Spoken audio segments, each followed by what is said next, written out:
Morning, wherever you are. Welcome. It's Jeff here, Home Renovision DIY. In the studio tonight, we're hanging out for a couple of hours to answer a bunch of questions. I wanted to try to focus a conversation tonight on bathrooms if we can. There's just so much to cover in the world of DIY. I thought it might be nice to focus in, zero in on a remodeling project right now because the cost of materials are a little crazy. There's still lots of issues going on out there. And I thought, anybody who wants to stay productive, a bathroom remodel is probably one of the best ideas that you've got going available. Anyway, there we go. Maddie, good night. Talk to you later. Okay, today we got in the studio tonight, we got Eric, channel manager, and Christina, and she is the Mac Daddy of all things Home Renovision. She's going to be moderating the chat for us. And so if you see me answering in the chat, it's not me. It's her. You can blame her if you have a problem. All right. Anyway, it is 5 o'clock. Eric, I don't see how many people we have joining us tonight because the chat is so large, which is awesome. I don't need my glasses. We got a bunch of people here. Oh, Melanie is back. Candace has joined us. There we go. Sandy's in the house. Hey, Sandy. How you doing? Good to see all of you folks here again. Oh, my goodness. Yeah, Matt was here for 2 seconds, Sandy, and now he's gone. All right, guys. Hey. I thought while we're waiting for everybody, this live thing, it's very peculiar because if you're just joining us now, you missed the last 2.5 minutes. You're going to have to watch it again later tonight, find out. But what I am going to do is I'm going to go through some basic, some cost breakdowns. Let's just do that real rough and scary, okay? First of all, if you have a bathroom and you're looking to remodel it, let's just remember the rule of thumb is this. If you use a bathtub shower, it is the lowest cost option to renovate your bathroom. I know, it might sound kind of counterintuitive, but a straight up shower actually costs more money because there's no such thing as a shower curtain, right, for water management. So if you do a tub shower, you actually have the ability to manage the water for the cost of a rod and a $10 shower curtain. So you avoid all the cost of the glass. Now, Adam's over here. He said he spent $8,000 on materials and upgraded the finishes and $8,000 on contractors, plumbing, electrical. Yeah, okay. So you did half and half. But that's good, right? You did a good job. Yeah. Way to cut it in half. That's awesome. That means you made money there, Adam. That's awesome. Well done.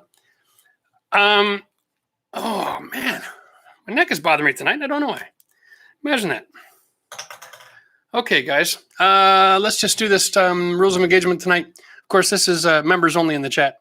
If you're not a member, you don't understand that concept, what the membership program is, let me enlighten you.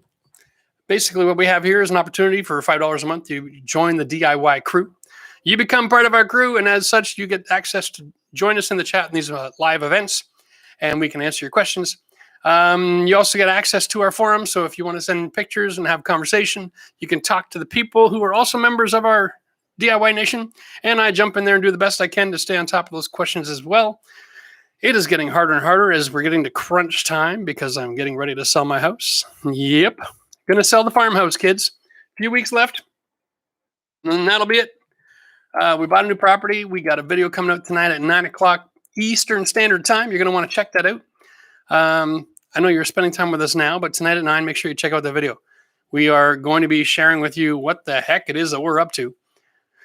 We're doing some weird, wacky stuff, all right? And I'm not going to give you any more hints. I want you to go watch that video, get in the comments section, and answer all those questions that I ask in that video tonight, and share it with all your friends, because I think it's exciting. We are going to be expanding our horizons and making ourselves a better resource for all of you to be more help, which is really the goal. I was able to quit my contracting business and get into a world where I make my living helping people, and that's kind of fun. So now that the focus is on helping folks, we figured we might as well focus on how to do a better job of that. So that's what we're up to. Let's see who's in the chat here. We got Big Dirty Toe. Nothing like that. I also got a Clean Tiny One. And we got, I don't know what the heck.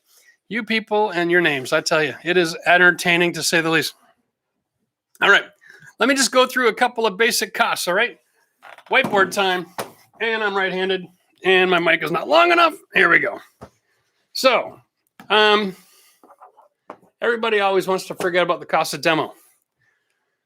If you're remodeling, you may or may not have to demo, okay? Typical bathroom, you're going to have a tub in there. And if you just break the 2 inches of tile around the edge of the tub, you can remove a tub. You don't have to take the entire wall system out. That's something that a lot of people have never really thought about before, and we haven't done a video on it yet. But you can replace the tub with something newer, maybe an acrylic tub or something that's taller so you can actually soak in it. And then you can come back and you can finish that wall system back down to the tub with cement and mesh tape and waterproofing membrane and kind of do a tile over tile situation. Or you can use Eco Prime Grip and you can actually use an acrylic wall panel adhesive system and go with a 5-panel system to just close it up real quick and simple, right? You can do that remodel in like 1 day and a half. Nice and easy. A lot of people only have 1 bathroom and you're wondering what's the way to do it. Well, you know that bath fitter company that's out there, they charge $5 to $10 grand to do a bath remodel. Seriously, it's about $500 on the material. So you can go and buy that stuff yourself and you can do your own bath remodel. We're going to do a video on that someday, but get an idea. So demo costs money. All right. You got to throw stuff in the garbage. You can't just put it on the street or, well, I mean, I guess you could. I don't know what your garbage collection people are like in your neighborhood, but if I throw a whole bathroom on the curb in my neighborhood, they just laugh and keep driving. You've got to deal with your fixtures, right? Okay, tub or shower pan. Okay, $400, piece of cake, right? You need some sort of a valve shower system. All right, if you budget $400 for that as well, you can actually get something pretty damn decent out there, right? I mean, you can spend as much as you like, but I'm also saying that you can get them a lot cheaper. Okay. You can probably get your shower valve down to $200 if you did some shopping around, okay, and weren't afraid to buy something substandard at a local box store. You want to take a look at new flooring, new paint, right? But your biggest cost in a bathroom is actually the vanity. If you have a bathroom, let's start with the his and hers. To get a decent solid wood cabinet, you're looking at around $1,100, $1,200, $1,600 if it has a countertop included, 2 sinks with the holes, and then you also need faucets. You're looking budget $2,000 for your vanity. Comes with mirrors in a lot of cases. I'm generalizing, okay? I know there's better deals. There's ways to be as cheap as you want to be, but this gets you a very good above builder grade bathroom finish, okay? And that's really the goal. You don't want to remodel just to go back to builder grade. You want to get something a little bit better so you can increase the wow factor.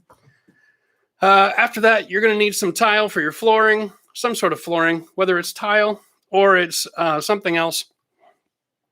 Flooring is relatively cheap.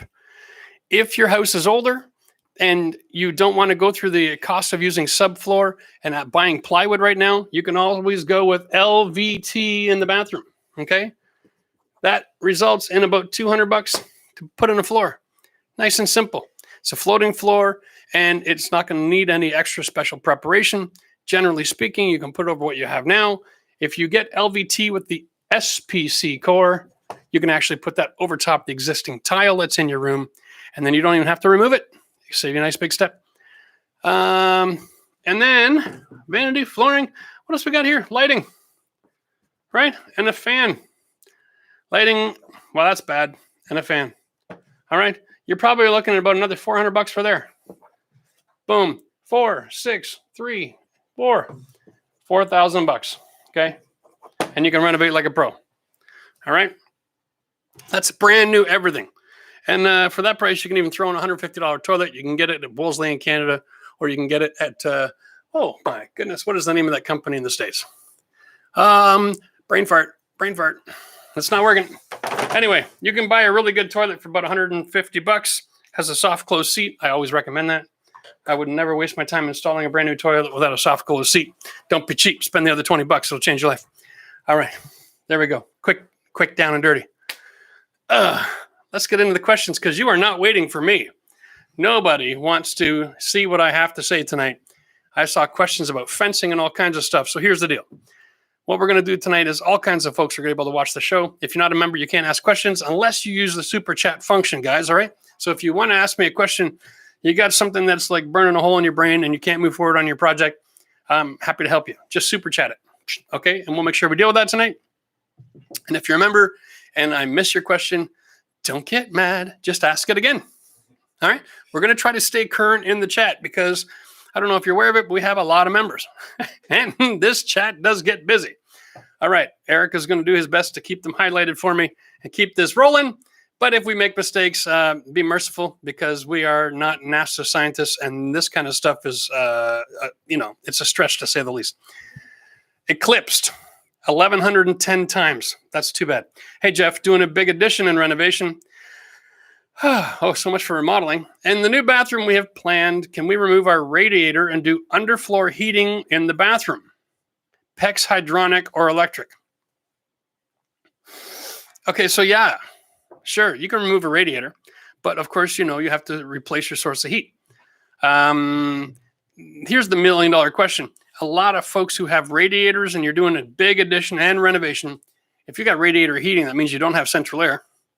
Just curious if you're planning on getting central air where you live in your new plan. If so, then you're going to have heat and cold for your bathroom already. So just cap the radiator lines and then just go with an electric source for your heating supply underneath your floor. Okay. It doesn't even use a lot of money. So electric floor heat for a bathroom is very, very affordable. If you can afford to renovate, you can afford to put the heat in. If you are putting a big project together like that, you can't afford not to, in my opinion. Okay. And if you're in an area that's old enough that you've got radiator heating, it also means you're north enough that you are probably in a more major center 9 times out of 10. And so make sure you max out your valuation on that home. Put a few $100 into a heating flooring system for your bathroom, and it'll make it that much easier to sell one day. No, you got mini splits. Ouch. Okay. Well, here's the deal. I did a job where you had radiator heating, and what we did for heat in that bathroom, instead of changing the system to a new system, we actually used the radiator heating. And there is a company in London, like as in not Ontario, but in England, London, England. They have conversion systems for chrome radiator heating systems that go wall mount. That is actually a towel warmer, but it's big, it's beautiful, it's sexy, and it heats the whole room. And so you can convert from your old heating system right into the stub outs for that kind of a deal. And that is worth money in the bank because A, you're adding some sex appeal, B, you get towel heating, and C, you get a modern, updated something that's off the floor. So you get that illusion of extra space. All right. And that is a great option. We did a bathroom like that, 1930s bathroom. Go to Reality Renovision, the second channel. Search in 1930s bathroom and you'll see it. And there's a great example of that product there. You're going to love it. All right. Okay. Morning mess edition. Just did a crazy super chat here. Good afternoon. Well, good afternoon to you. Rehabbing a home, 1924. Yep. That's going to take some work. Cheers. So you're unsure if you should start with the roof, which is very pricey, or can I start with the cheaper stuff? Lots of rain in MI lately. Yeah, so here's the deal. It's really tough, right? If you're rehabbing 1924, it all comes down to your budget and your timeline. So when you say a roof is pricey, that tells me that you've got some restriction on your budget and you're planning on paying for this job over time. The trick is this. You're rolling a little bit of dice here, right? If your roof needs to be replaced soonish, then you can roll the dice and do some other upgrades that will increase the value of your property so that you have the ability to then refinance your property to afford other renovations and then get the roof done. But, and this is the but, if you renovate something and then your roof leaks and destroys your new work, well, then that was a little bit of a waste of time, wasn't it? So it really comes down to if you have the ability to finance a roof first, I always suggest fixing the envelope of your house before you do the major interior work. Myself, I'm a lousy example of that because I did it completely backwards in the farmhouse. Because you're right, a roof is a big expense. So, yeah, I did it backwards. And I'm not going to tell you that you can't, but I'm just saying you have to be mindful of your roof and maybe have a couple of tarps handy in case you notice that you've got some wet spots, because you can always tarp a roof and stretch your lifespan out pretty darn good. All right, and we have new members joining all the time here. So cheers if you're a new member. Welcome to the Saturday Night Live show. I wonder if I can get sued for saying that. All right. Cheers, Chris. Welcome to Money in the Bank. Well, let's just get down into the questions. Oh, and cheers to Missy. You joined the membership as well. Sorry, I missed you. I was so busy answering a question. I had to use my brain. All right. Melanie is asking an interesting question there. I'll get to that in a second, Melanie. Eric just highlighted something from Ryan. Hey, Jeff, old bathroom plumbing has no vent. Easiest way to add it without too much demo. Okay. I guess that all depends on your house, Ryan. Right? Like it's just a pipe. So try to find an interior wall because they're hollow. And then you're just dealing with drywall or a little plaster. But really, you want to get that pipe right up into the attic. Now, your old bathroom has venting. I'll guarantee it. It may not be on the sink, but it will be on the toilet. Okay? So somewhere in your attic, you've got a vent pipe that you can tie into. And even if it's cast, you can still tie into cast, bring a 1.5-inch tee off for that cast line, and then bring it down over to the sink so that you can vent the sink. I'll guarantee it's not going to be that tricky. Just try to bring it in through an interior wall and then into the floor if you can. The other way you can do it is you can build a fake wall, just like I did at Christina's bathroom upstairs, right? We just built a fake wall, 2x4s. Run all your mechanical on that, and then you got access to the attic, and you don't have to bust open the outside wall. You lose 3.5, 4 inches, but you know what? Sometimes to lose 4 inches, if you got some room, it's not a big deal. All right, let's go back up, Eric, if we can, to Melanie's question. Is this a good time to do bathroom remodel or renovation, or is it the best time to wait a little more till things settle down? Okay, that's a great question. Let's talk about that.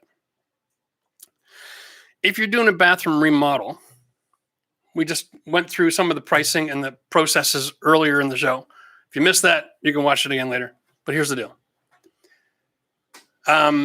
Fixtures and finishes, generally speaking, have not been affected by price changes because they are things that are contracted annually. Okay, they're not commodities. So things like commodities like lumber and plywood and that sort of thing they fluctuate crazy. But all your fixtures, all your finishes, your lighting, your plumbing, the tile, all of that stuff hasn't been fluctuating. It's very consistent.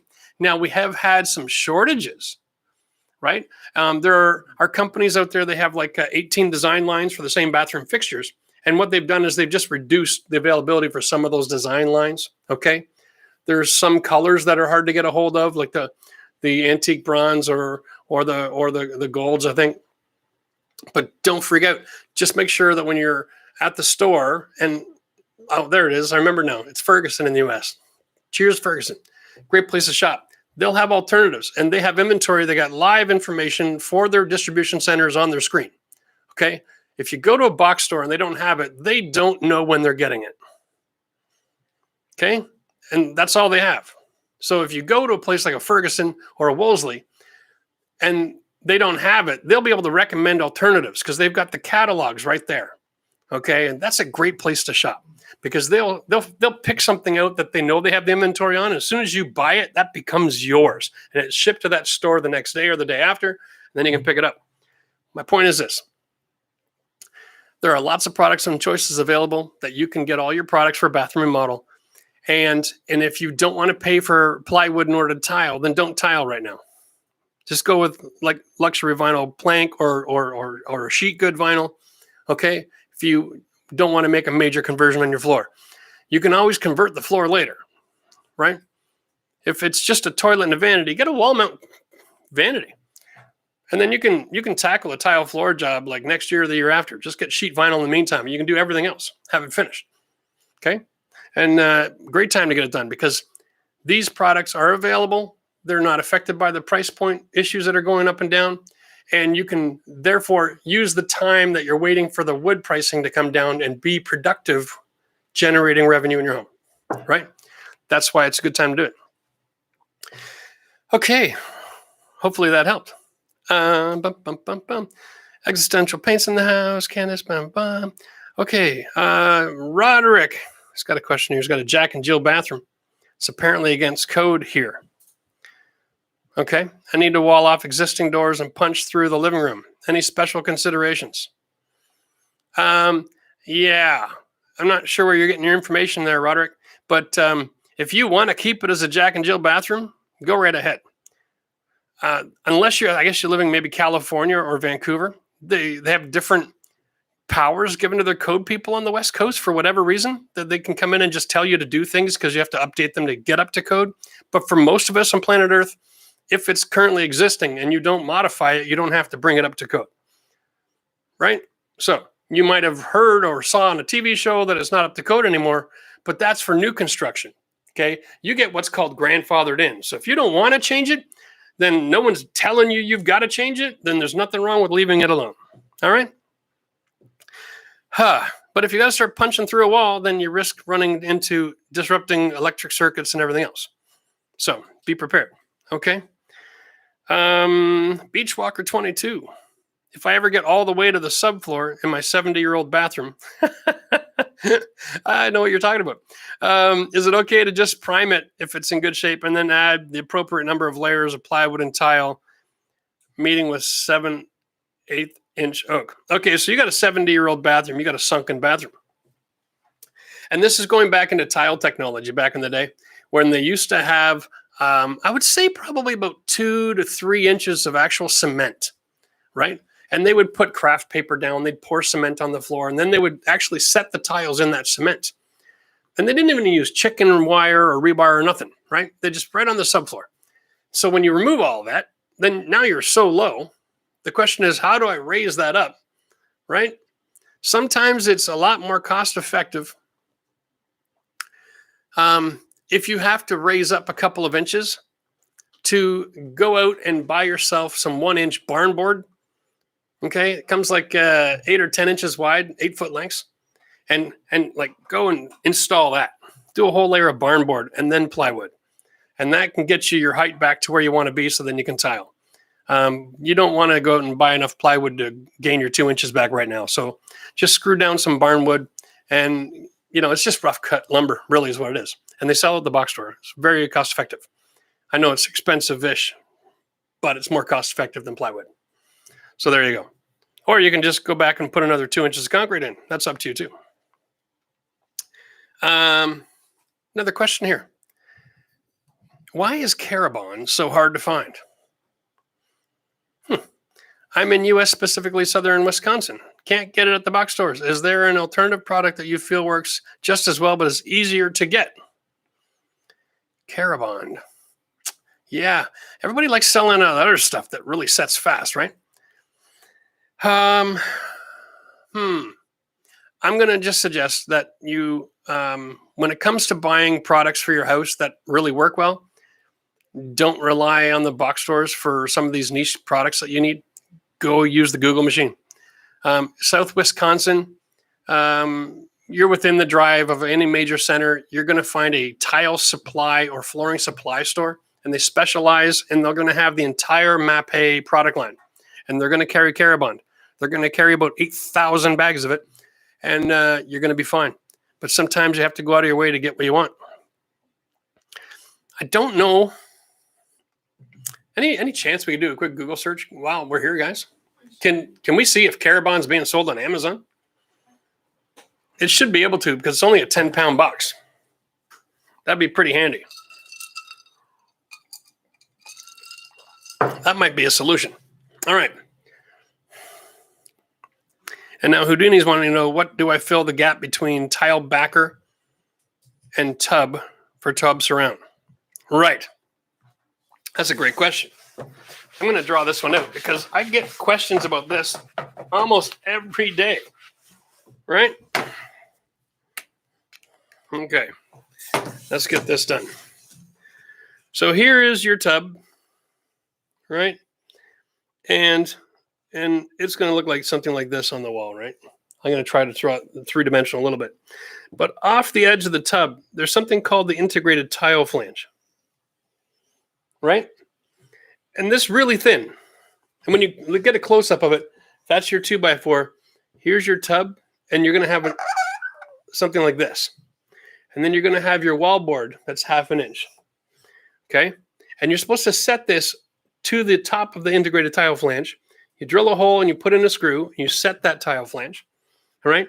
And people always wanted to know, do I bring this wallboard down to the tub?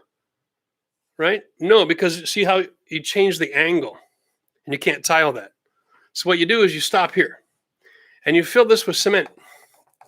And then you put alkaline mesh tape on there. Okay? And then you can waterproof from here all the way up. That is how that gets done. All right? That gives you the ability to have a nice tile job and a waterproof shower surround, and you're not going to run into issues. Okay? So there we go. Answer that question. We have a new member, Shane. Welcome to the membership program, buddy. And if you got questions, jump on in. Again, guys, we're doing live show questions for members only. Everybody's welcome to watch. But if you got questions, you got to super chat or join the membership.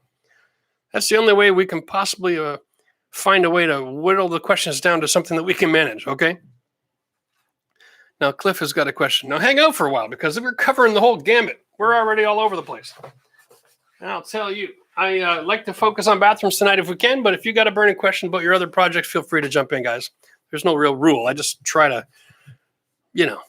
focus the conversation a little bit if we can. Cliff wants to know, he did tile surround for his bath, 3x6 subway, going to wainscot tile around a small bathroom. That basically means he's going to tile the walls up to a certain height for the rest of the bath. I did grout lines off the tub. Okay. I'll have a 4-inch gap to floor. How do I deal with it? A 4-inch gap to the floor. How do you deal with a 4-inch gap when you have a 3-inch subway tile? Well, isn't that just the bugger, eh? Yeah. Well, you've already done the tub surround, so you're committed. Might I suggest that you can do a tile surround, and instead of putting in tile on the bottom 4 inches, you go to the store and you find yourself some really nice wood trim that's 4 inches tall, and you fill the space with a piece of painted baseboard. That's the thought. The other thought is you can take your floor tile and you can create a 4-inch border out of leftover floor tiles. Okay? Because the last thing you're going to want is a 1-inch sliver of wall tile at the floor. That is going to look like hell. And that's why you're asking the question. So you can either go to wood, which isn't terrible, but your best option would be to do a tile baseboard out of the floor tile and just bring that right up to that 4 inches.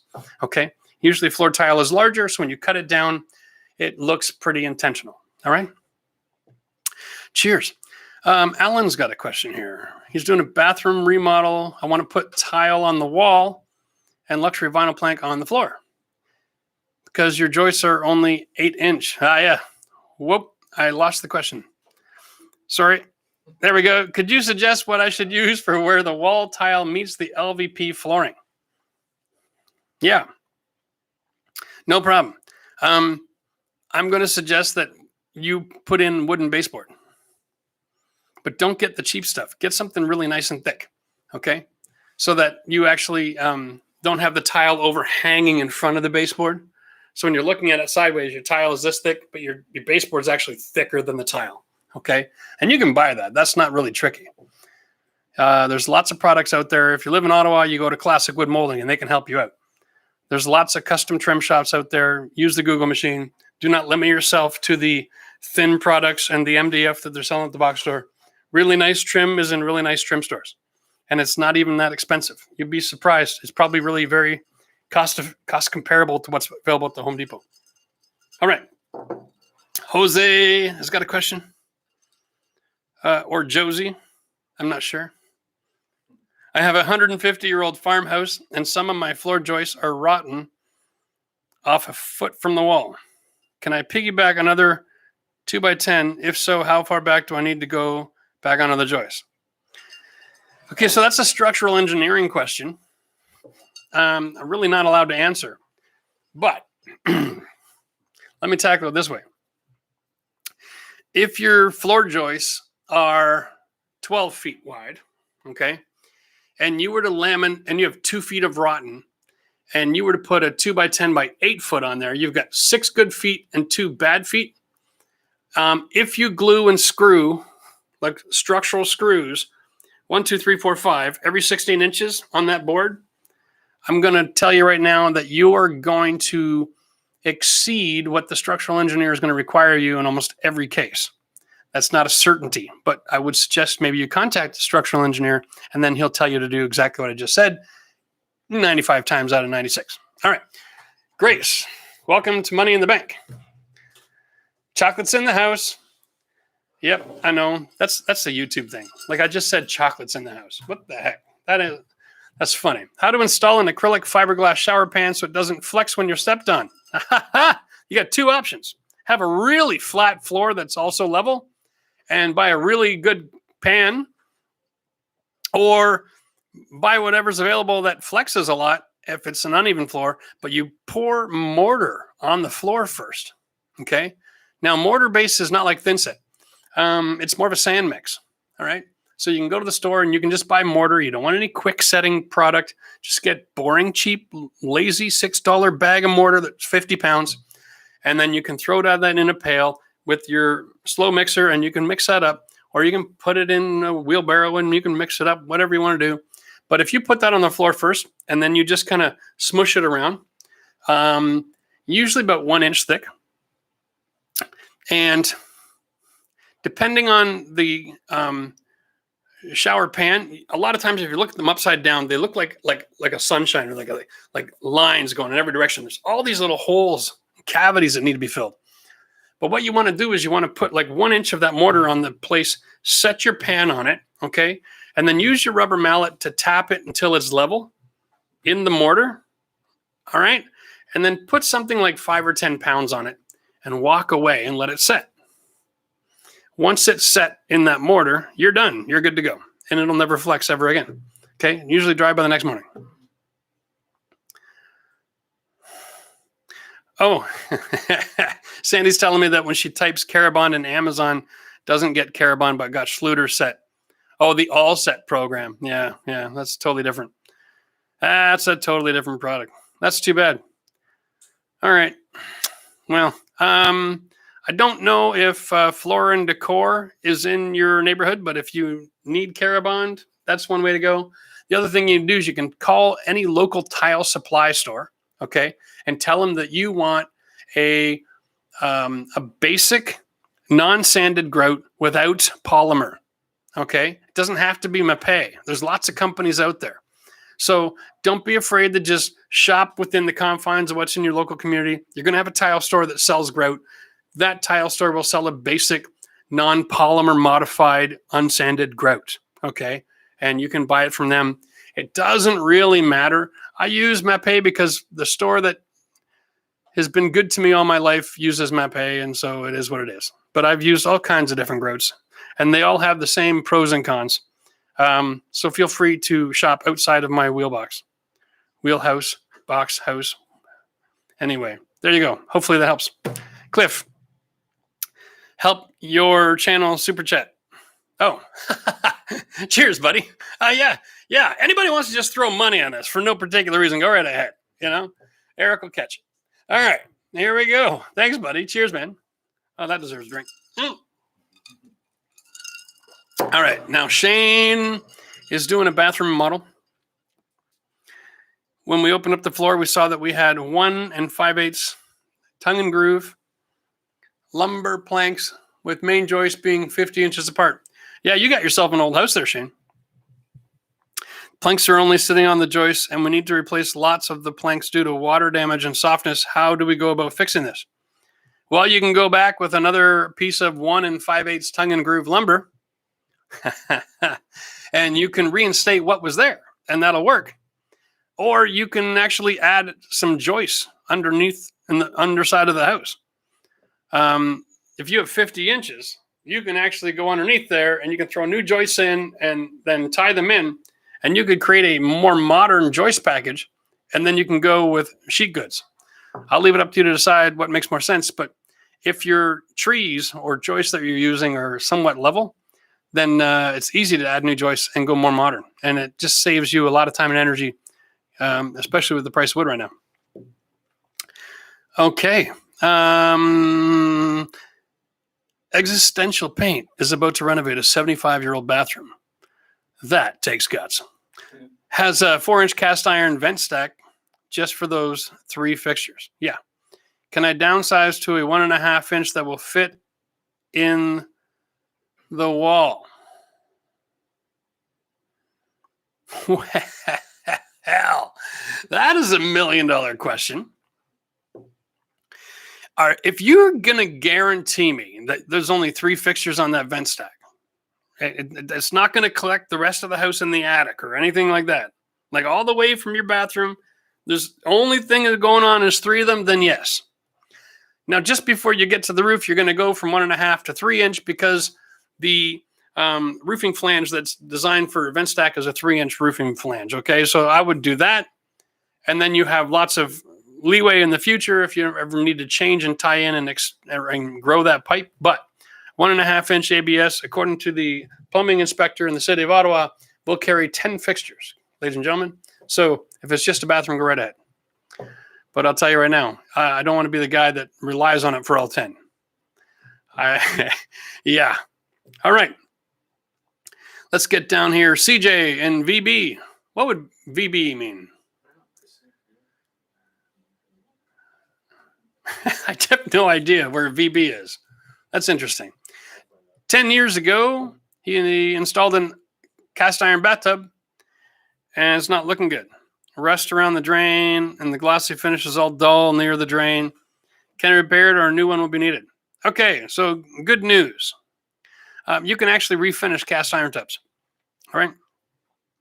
You're going to want to sand it, and you're going to want to prime it, and then you're going to want to call in a bathtub reglazing specialist. Okay, it's going to be about $300, and they're going to put a finish on that bathtub that should last 10 or 15 years. All right, and you won't have any more problems.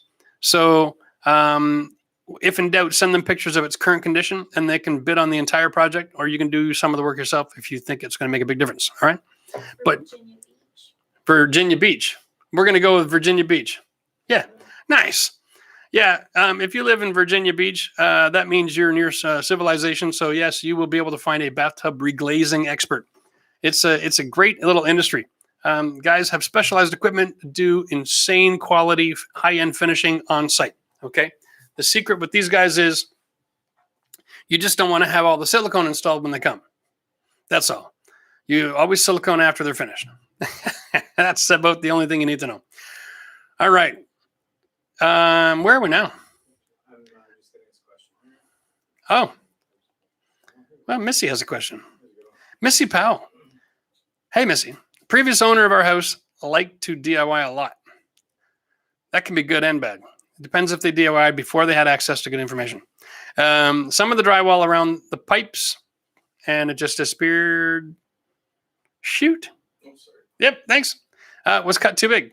Okay, what can I put behind it around the pipes to patch up the excessive holes? Well, you know me, Missy, I'm a big fan of expansion foam. And if you haven't seen our videos, we have a drywall video where I show how to use expansion foam as your friend to fill all the gaps and cracks. And then you can use drywall compound over it, or just buy really good cover plates for all the plumbing. But if you want the holes closed up, expansion foam is a brilliant way to solve that problem. And that is all you need to know. It's door and window foam. You can buy it in a little single-use can if you need to. If it's just a couple of small holes you want to fill, very cost-effective. All right, well, we're at that point of the night. It's after 5:30. I got to remind everybody, hey, welcome. Thanks for coming to the live show tonight. We're here to help answer some questions. And if you are a member, then fire away. If you're not a member, then you can't even get in the chat. Otherwise, we'd go crazy trying to keep up.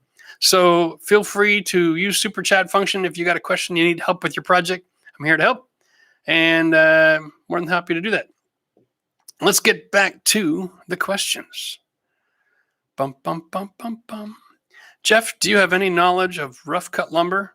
If so, what is the ideal drying time to use in my 150-year-old farmhouse? Okay. There is no ideal drying time. Wood will dry. It'll climatize after it's in there. So if you brought wood and you want to climatize your wood before you install it, then have it in the house for a couple of days. Okay. That's the best rule. 48 hours, you can have the wood in the house. It'll climatize. It'll have the same moisture levels. then everything in the house will be expanded and contracted to relatively the same position, so that when you install, things won't be tearing apart after the fact. All right, and that is really the rule. It's the same rule with hardwood flooring. You don't install right away. All right, you want to climatize the wood before you install it, because every region and every home has got different heating and air conditioning and sunshine levels and everything else. It all affect the atmosphere. So give it 48 hours. Even with MDF, guys, don't cheap out thinking, oh, it's not wood. It doesn't. It's same rule. MDF expands and contracts according to climate conditions. Don't just leave it in your garage and then start building stuff, and then the next day you come back and you wonder why your crown has got huge gaps. It's because you have to climatize your product before you install it. All right. That's probably actually a really good TikTok we should throw out there, kiddo. Cindy. Cindy's a new member. I think Cindy joined just this last week. No, not tonight. Just this last week. And she answered the comment about the show and was looking forward to being here. So here's her question. You're starting a new bathroom renovation. Oh, there we go. It's timely. Found mold in the wall behind the tub near the floor. Of course, treated the mold to kill it. But what are your recommendations? Okay, my recommendations is when you go to put a new bathroom in, make sure you didn't just treat the mold, but you seal up the wood in the affected area. Okay, make it harder for the mold to transfer itself from that wood into the finished product in the future. And you do that with kills. Like an oil-based flat paint primer, okay? Not the latex base. Make sure it's the oil base. And you can get a little spray can and spray your studs if you want to. It doesn't have to be all that dramatic. But really the secret is moving forward, making sure that you don't allow the wallboard or that wood to get wet. If the wood gets wet, the mold will grow because it's in the wood. Just so everybody knows, mold comes to your house through the lumber that we put in the home. Okay, it takes it out of the dirt, into the tree. We've got the tree, we stick it in your home, and we give you a box of mold. What we do is we keep the relative humidity in the house in check so that the mold doesn't grow. In bathrooms, most of our construction technology the last 100 years hasn't provided a sufficient protection against water getting in behind the walls, and then the mold grows, okay? That's what's going on. Nowadays, we do a better job with newer products, and the code is better a little bit, but we still build sloppy and lazy, so that's still an issue.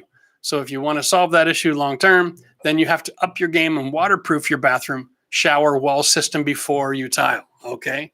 Or put in an acrylic wall panel or some other kind of diversion system that keeps water from getting in behind the walls. All right, there's the solution to that problem. What do we got here? Candace has got a question. Landlord to the house we just bought was a master tradesman, in quotations. The toilet freezes in the winter, but fills with hot water. Any ideas of what we could do? She's in northern New Brunswick, by the way. Northern New Brunswick, and your toilet fills with hot water. Hoy, yeah, landlord to the house we just bought. Okay, I'm confused with the terminology here. I think probably it was a previous owner, I assume. Yeah. So here's your problem, Candace. If you've got hot water filling your toilet, hot water actually freezes faster than cold water because it's lacking oxygen. So when you have hot water in a toilet in a cold room that doesn't have enough heat supply, that can definitely happen. Wow. You got two problems. One, you got to get a new water supply for that toilet. And two, you need a heat supply in that room. That is amazing. I really don't know what else to say. I mean, there is no DIY handy dandy fix for that scenario, right? Like, you just need to run a new pipe. You could actually tie in to the water supply from the vanity if you needed to temporarily, right? Just tee off and bring a new water supply line over for the toilet.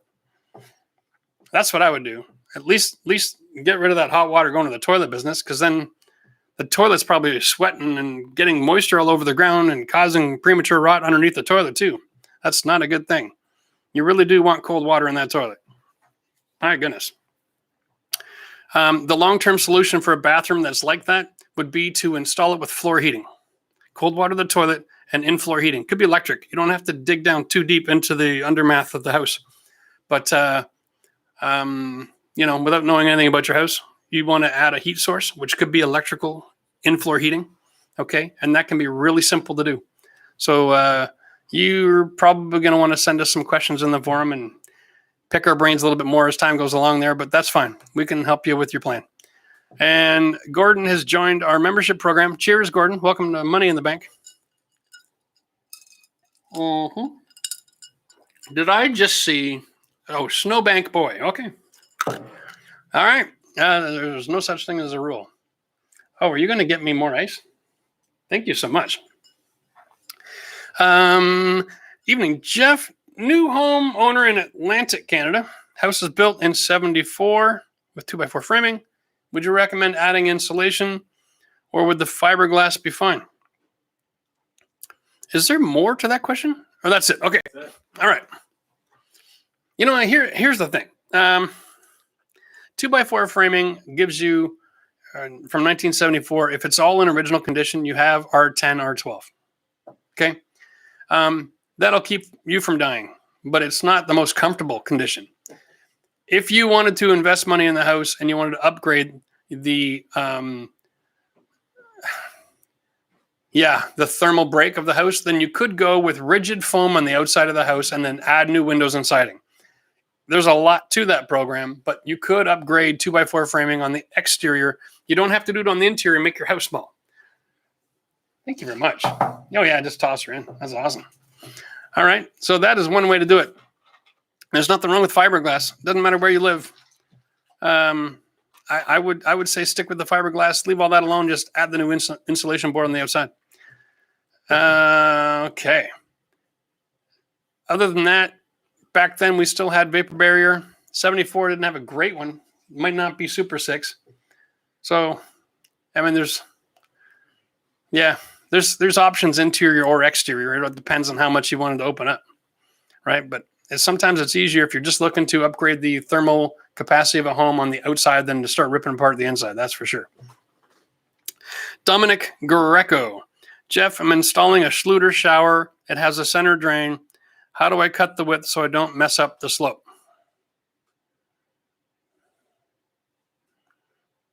Okay. Yeah. Well, what you do is you would measure the width of the room. Okay. And half of that is where the drain is, I'm hoping. If you put the drain in the center, otherwise just measure to the center of the drain. That's what the center line is for. It's actually the center of the hole. Okay. And then from that on the Schluter pan, they actually have markings so that you can go to the center line on the Schluter pan and go out and make your mark.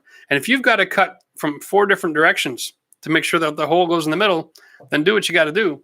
But there's a little bit of mercy on the Schluter system. So you don't have to be it's not like heart surgery. All right. The hole's usually a little bigger than you need. So you'll be okay. There's a little bit of play there for you. But always measure from the center to the wall and then make your marks and cut accordingly. Yeah, you got a good point. But you're going to love working with that Schluter product, I'll tell you. All right. That's not a question. It's just a nice. My SI and I finished the master bathroom with all your help. Guest bath is next. Definitely money in the bank. That's funny. What's an SI? Significant other. Significant other. Thank you. See, Eric's the English major in our house here. This is awesome. That's interesting. Usually I would recommend to do the guest bath first and then do the master because they hold more value and you might as well learn your mistakes in somewhere else. But congratulations. I'm glad it worked out for you. Happy that we were some help. Sir Mooses. Hey, Jeff, renovating an old house. Lead paint, asbestos. Even jars, mercury. Yeah. Is there anything that'll try to kill me? No, that's pretty much it. You got all the major ones, right? So, don't eat the woodwork. Wear a mask. And try your best not to step on any old rusty nails. Usually the best program I got for old houses is extraction fans in the building. Okay. The secret is to get the airborne toxins out of the house. Okay. And share it with the rest of the world. where it's diluted into parts per billion to a point where it doesn't affect anybody. But you being in a confined space with high concentrations for an extended period of time, you put yourself at risk.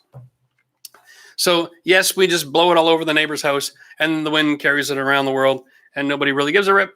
And then everything will be fine. Okay. So that's the best plan for you. There is no such thing as an extraction fan with a HEPA filter to save the environment. So you can save all your comments. You don't go there, guys. It's just the way it is. Blow it out the old wazoo. All right. Okay. CJ again. Remodel another bathroom this year, second floor. Installed 6x24 tile on all new plywood and thin cement board as well. Okay. And small section seems to be moving a little and grout is coming out. Suggestions. Take out the ones that are moving. Most likely what happened with 6x24 tile, and that's, yeah, you probably have a little bit of movement in your floor. Like that's not perfectly level or flat. And so when you're installing tile and you're trying to make everything perfect, sometimes you just don't get the right adhesion, right? Sometimes you just don't, if you're not pressing your tile into that cement and you're not getting like about 90% bond, then sometimes it's just laying there and then they can pop loose, okay? So it really comes down to adhesion. If you can take out the tile and then clean up the area and put a tile back in that same spot and it's now lower than the rest of the floor, then you know you've got the ability to bed it in the cement and get a better adhesion. The other thing you can do is when you take that tile out, take a few minutes, grab some more laminating screws and drive them right through there and tighten everything together again in case you didn't have enough screws there to make it nice and straight.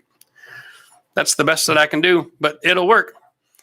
Almost every time. Sometimes your problem manifests here, but it's actually caused from over here. So you might need to take a few tiles in each direction. But, you know, I always say if you have one tile that pops up, the first thing you think is it delaminated. It just didn't bond well. Let's fix the bond.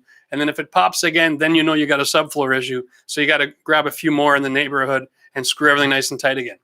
And if it pops again after that, you've got a structural issue. Okay? Maybe you just don't have enough structure to support a tile floor. But you're already committed. So I'd say go fix one and then try fixing 4. And then we'll go from there. Okay. Tammy, welcome to Money in the Bank. Just joined as a member. Good for you. Looking forward to hearing your questions. Now, Kyvan, he's got a cosmetic question. Yeah, I don't do makeup, but if we're talking about lipstick on a pig, I got you. He made a box around the column in his basement. Want to cover all 4 sides with pine wood lumber. What to do with corners if I don't have a table saw? You're going to love this. They actually make what's called an outside corner clear pine trim. And you can just throw a little bit of Loctite on there and slap it in, right? Use a little painter's tape to hold it all in place and you don't have any exposed nails and you don't have to worry about miter joints and being perfect. That's what I would do. Or you can just rip something, get some 1x3s and rip it and do it just like I did on my fireplace. You can sand the edges and paint it all in. But if you're doing all pine, it's kind of nice to finish with wood, right? At least if you finish with 1x2s on the outside corner, you can run it through a table saw on a 45-degree angle, and you can create the miter. So you can go vertical on those 2 pieces of wood, right? At least that's a lot easier than making sure every miter joint lines up as you build a box. But I would just buy an outside corner and say, hooray. But that's just me. I got a question. Yeah, buddy. In case people don't know the term rip, what are you referring to when you say that? Oh, when I'm saying ripping wood, yeah. I mean pushing it through a saw until it squeals and cuts that sucker up. Okay. Yeah. Ripping wood. Ripping wood means cutting the long way. Yeah, so when we rip, we were always ripping. It's like I got an 8-foot board and doing an 8-foot cut. Okay, a cross cut is you have an 8-foot board that's 3 inches wide and you're doing a 3-inch cut. So that's a rip and a cross cut. That's the difference in the terminology. Thanks for bringing that up. Yeah. Okay. Roderick has removed carpet over vinyl tile in one room. Okay. Trying to remove the pad, but it's leaving a sticky residue. Can I use Goof Off to remove it, or is there something better? Tile under the pad can be sacrificed. Okay, Roderick, real quick, I'm going to just say this because I'm concerned. Whenever I hear about carpet over tile, my first thought is maybe you have asbestos tile that somebody covered with carpet. Okay. Usually they don't put the underpad down with an adhesive unless it's absolutely necessary. If that's the case, you can remove the underpad with like a regular scraper and don't worry about the adhesive. And then you can just paint your adhesive on the floor with Eco Prime Grip from Mapei. And then you have a nice new surface to walk on that's not going to be sticky. And you don't have to go through the removal process. The last thing you want to do is rip up old vinyl tile, especially if it's 9x9. All right. 9x9, ladies and gentlemen, use a measuring tape. If it's 9 inches by 9 inches wide, it will kill you. Do not touch it. Well, that's a little dramatic with the kill you, but it'll definitely take a few good weeks out of your life. All right. Too many Fords. That's great. Welcome. Thanks for the super chat. You got a question here. Let's get to it. New drywall. My mud work shows through the paint on some joints. Okay. Do I have to skim coat the wall or can I sand down those areas and prime paint again? Yeah. You know, let's do this. There's a lot of folks doing the mud work, right? And it is a bit of an art. You know, it takes a little time and some practice. And one of the things that I try to tell people is when you're doing mud work, so you can avoid disappointment at the end, is after your second coat, it's a great time to invest $8 in primer. Okay. And here's why. If you give your wall a quick light sand as a rookie and you're a little concerned, and then you prime it, when you do your last coat, you are not able to sand past the last coat of mud that you just added into your previous coat. All right. And it is going to save you a ton of time so that when you get finished, you're not disappointed. Now, the truth about drywall is this. You can add mud and sand and prime and add mud and sand and prime until you fill the room with mud and you can't even go through the door. It's not going to cause any harm. Okay. So whenever you're disappointed with something, that's fine. Now, if you've got peaks and ridges, use a mechanical like a palm sander or something. Okay. Because getting through the paint can be a real pain in the butt. But don't be afraid to sand it back and fix it. It's just drywall. I know. And it's frustrating, but you're doing it yourself and saving thousands of dollars. So remind yourself of that while you're going through the frustration, and it'll make it feel all better. All right. Cheers. There's nothing wrong with sanding and priming and sanding and priming and sanding and priming and adding mud in between. You do it as many times as you need until you get the finish you want. Okay. And then you can enjoy your house. Whew. Okay. Jeff, can I get the name of that product to paint over the adhesive residue when you answered Roderick's question? Yes. So here we go. Might as well just talk about it. We should do this video too. Eco Prime Grip. Ready? It's kind of like Frank's hot sauce. I put that on everything. If you have linoleum floor glued to concrete, you can prime that floor with Eco Prime Grip and tile right over top of it. Yep, it works. If you have adhesives and you want to be able to put something on there so you can move forward and build and not have to walk in the glue and then track it into your truck, then use Eco Prime Grip. Just paint it. This stuff sticks to anything and it creates a surface that you can attach anything to it. You can prime tile and then you can install acrylic panels on Eco Prime Grip on that tile. Okay. It bonds to anything and everything bonds to it. It's like a match made in heaven solution for every one of those pain in the ass situations you're dealing with. Trust me, you're going to love this. If you don't have a pail of it, just get one. Either you'll use it or one of your neighbors is going to come over one day and say, man, I don't know how to solve this problem. And you can be like, well, I've got a product over here that'll do the job for you. For $100, I'll come and paint your mess for you. You don't have to charge. That's up to you and your neighbor. All right. But yeah, Eco Prime Grip. Okay. That's the stuff. To this point in my life, I have not found a single application where this was a bad idea to use it. All right. I'm not going to do the whole, it's perfect for everything. You don't want to put it on your cuts. Okay. Obviously, but let's have some fun with it.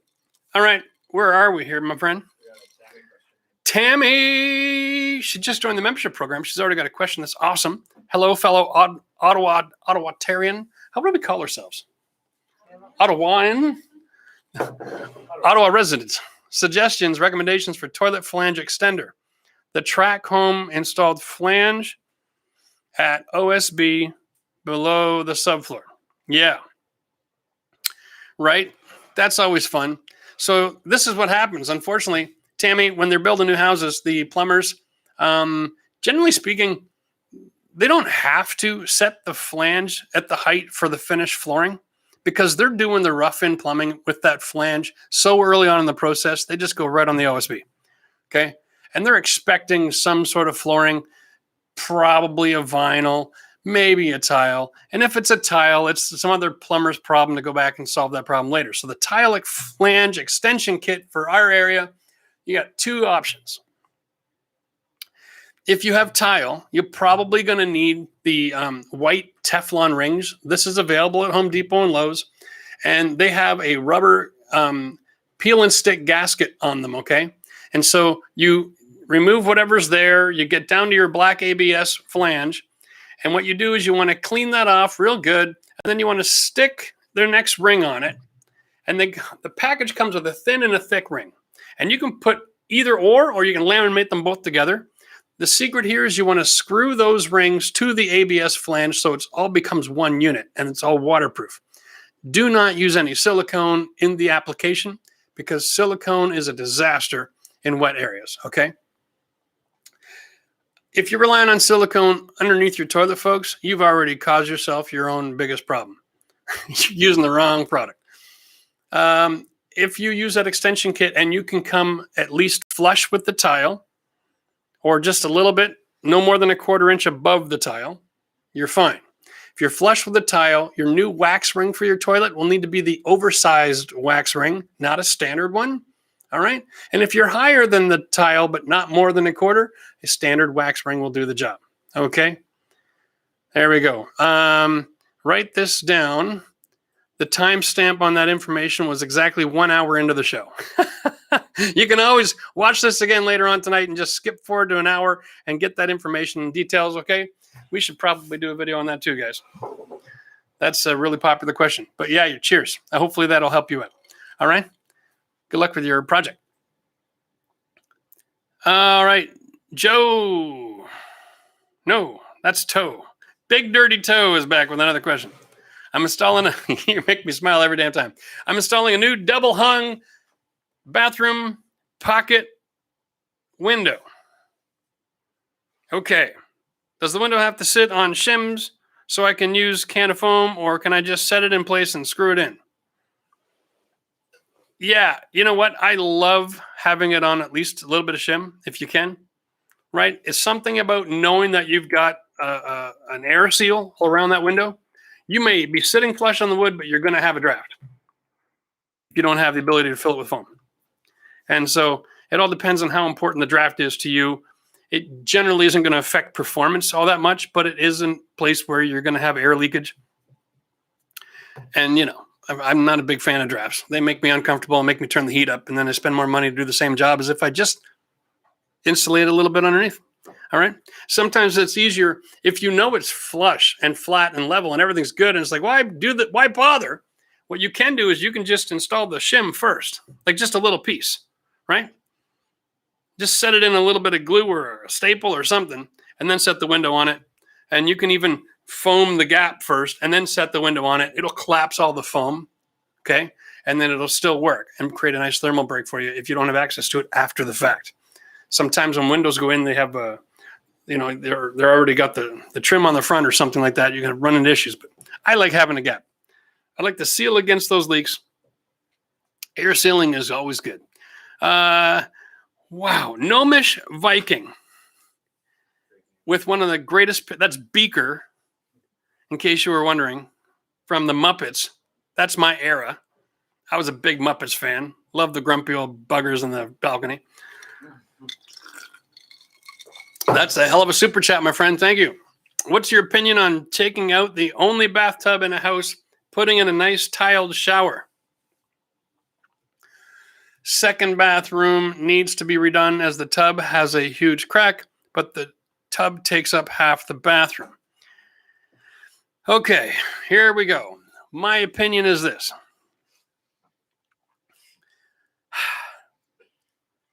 If you don't want a tub, don't put in a damn tub. I am up to here with real estate agents out of the old 1980s Bible. Every house has to have a bathtub. You know, back when kids actually were bathed, it was an issue.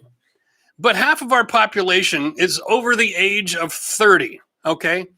And it will be for the next 50 years. So if you're not concerned about being able to sell your house to people that have small kids, which if it's the only damn bathroom, then who cares? Or it's not the only bathroom, it's the only one with a tub. I'm just saying. I have seen tons and tons of houses out there that don't have a bathtub in them. And you know what? There's lots of people out there looking for a house where they can just have a walk-in shower, not a walk-in tub.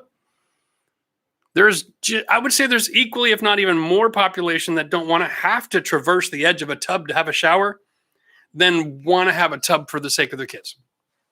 And you know what? If somebody, for whatever reason, buys your home and they're hell-bent on having a tub, well, they can bloody well renovate it themselves and watch my videos and do it. So, yeah, I don't think you lose any value in the house by putting in a house without a tub. So, whatever. You know? You do you. But, you know, if you really want to, you can ask your real estate agent, what's the comparables? Like, what happens to the marketplace? And you can make that real estate investment decision, or you can make a lifestyle decision. That's up to you. But for me, you know, if you don't want a tub, hell, don't put in a tub. All right. I think a couple people have asked about the click lock hardwood floor for your bedroom. Yeah. Is it available in the U.S.? It is available in the U.S., just not through our supplier right at the moment. Again, we're dealing with COVID supply issues and lack of containers, and China's about 8 months behind on shipping product. So the whole world's in a great big standstill with everything. And can it go in the bathroom? You can put any kind of flooring in the bathroom. I don't recommend engineered hardwood in a bathroom if it's going to be a wet room. If it's a powder room, then we use hardwood all the time, right? And we also make people sit down. I'll tell you right now, if you're using wood in a bathroom, it's because you've trained the members of your household to be very conscientious. Outside of that, don't use it. All right. Eden, that is a very cool name. I wish I could pronounce it without butchering it. I'm going to say Ferreira de Oliveira. Hi, Jeff. Hello. I remember one of your videos about top 10 upgrades that sells a house. I believe you mentioned painting. Yes. I was wondering what can I do to improve the looks of my brick walls. Watch next Saturday night's video. Yeah. Hey, here's time for a shameless plug. Tonight at 9, we are revealing our brand new project that I bought for all of you to help you out because I'm almost on the farmhouse. I have to make videos somewhere. And so that's the deal. Next week, it's a building with bricks. So we actually do the process of staining. And we did brush and roll. We did a cheap little Wagner power sprayer. And we did a professional airless sprayer. And we show you all the ins and outs and ups and downs. So if you watch that, you'll be able to walk away from that confident that you can stain any brick, anytime, anywhere, in any climate, anywhere in the world. Cheers. Yeah, but it's a great way to, and it's cheap too. Like the product, I think we got at $24 a gallon. And it's like a 20 to 25 year life outside the house kind of product that you can even drive on. That's really amazing. Hey, Mary's in the house. Cheers, Mary. Welcome back. You know, some of you guys are just so regulars. I'm like, I know who that is. Haven't even met these people. Can't wait to get on the road and meet people again. Yeah, Mary made it. It's only 6 o'clock, Mary. We got lots of time left. You got questions or you just want to hang out? That's all good. My ex-wife hated the fact our house didn't have a tub. It does now. Yeah, ex-wife. Well, imagine that. All right. Okay. I don't want to go there. Christina's flagging me off. All right. We got some more members here. Charles McBride. Welcome to Money in the Bank, buddy. And Jonathan. Oh, I got to have double cheers here. All right. The more members, the more entertaining this gets, I'll just say. All right. That's awesome. Whew.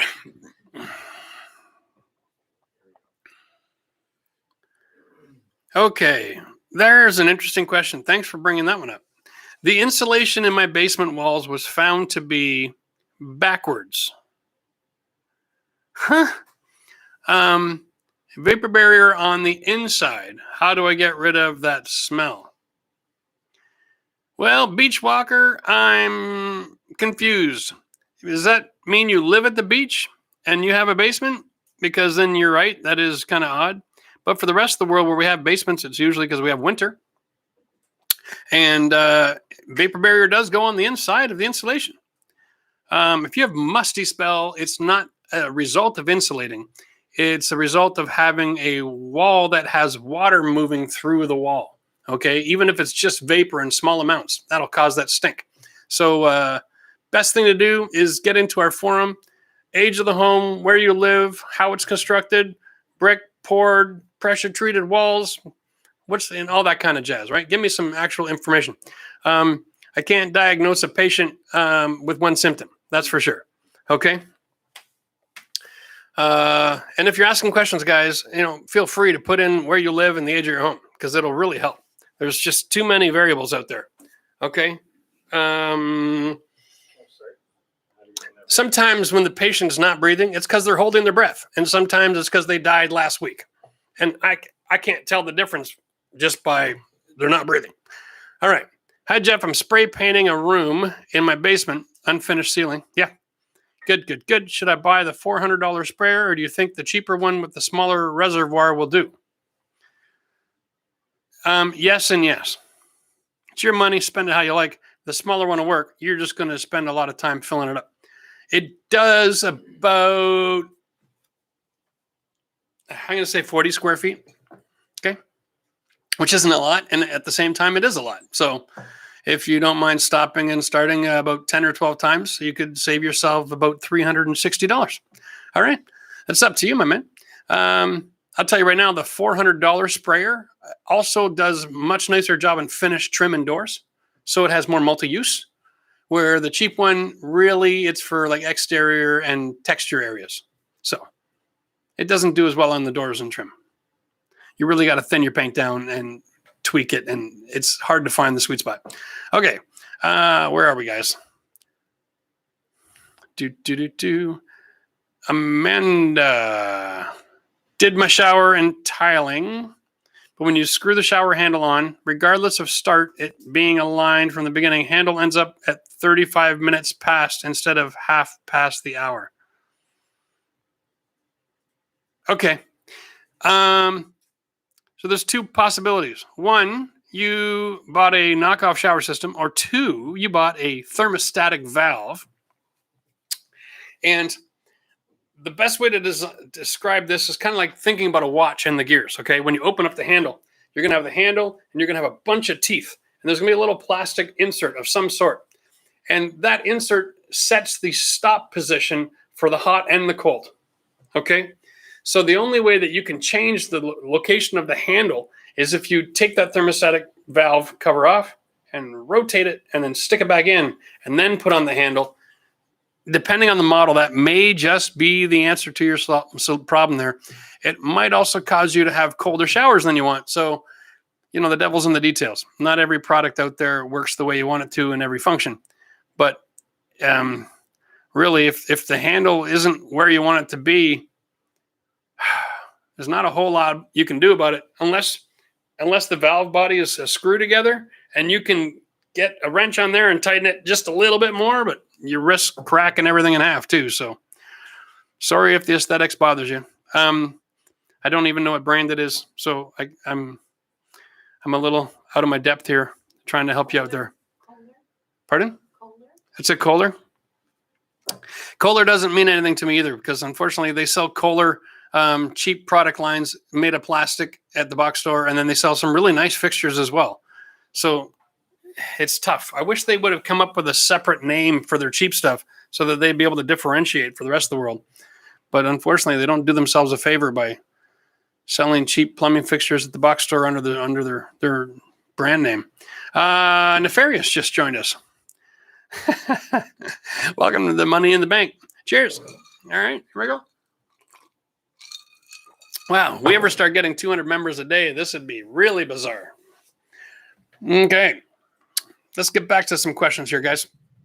Don't forget, tonight at 9 o'clock, we're revealing the property that we bought. Should be a fun little video. Next week, we are finally staining the exterior brick of a building. 2 videos I think you guys are going to really enjoy. Make sure you're in there, comment in the comment section, because you'll understand when you get there and you see the video, but we've got a lot of information that we need to get from you this week. So make sure you're there to be a part of that.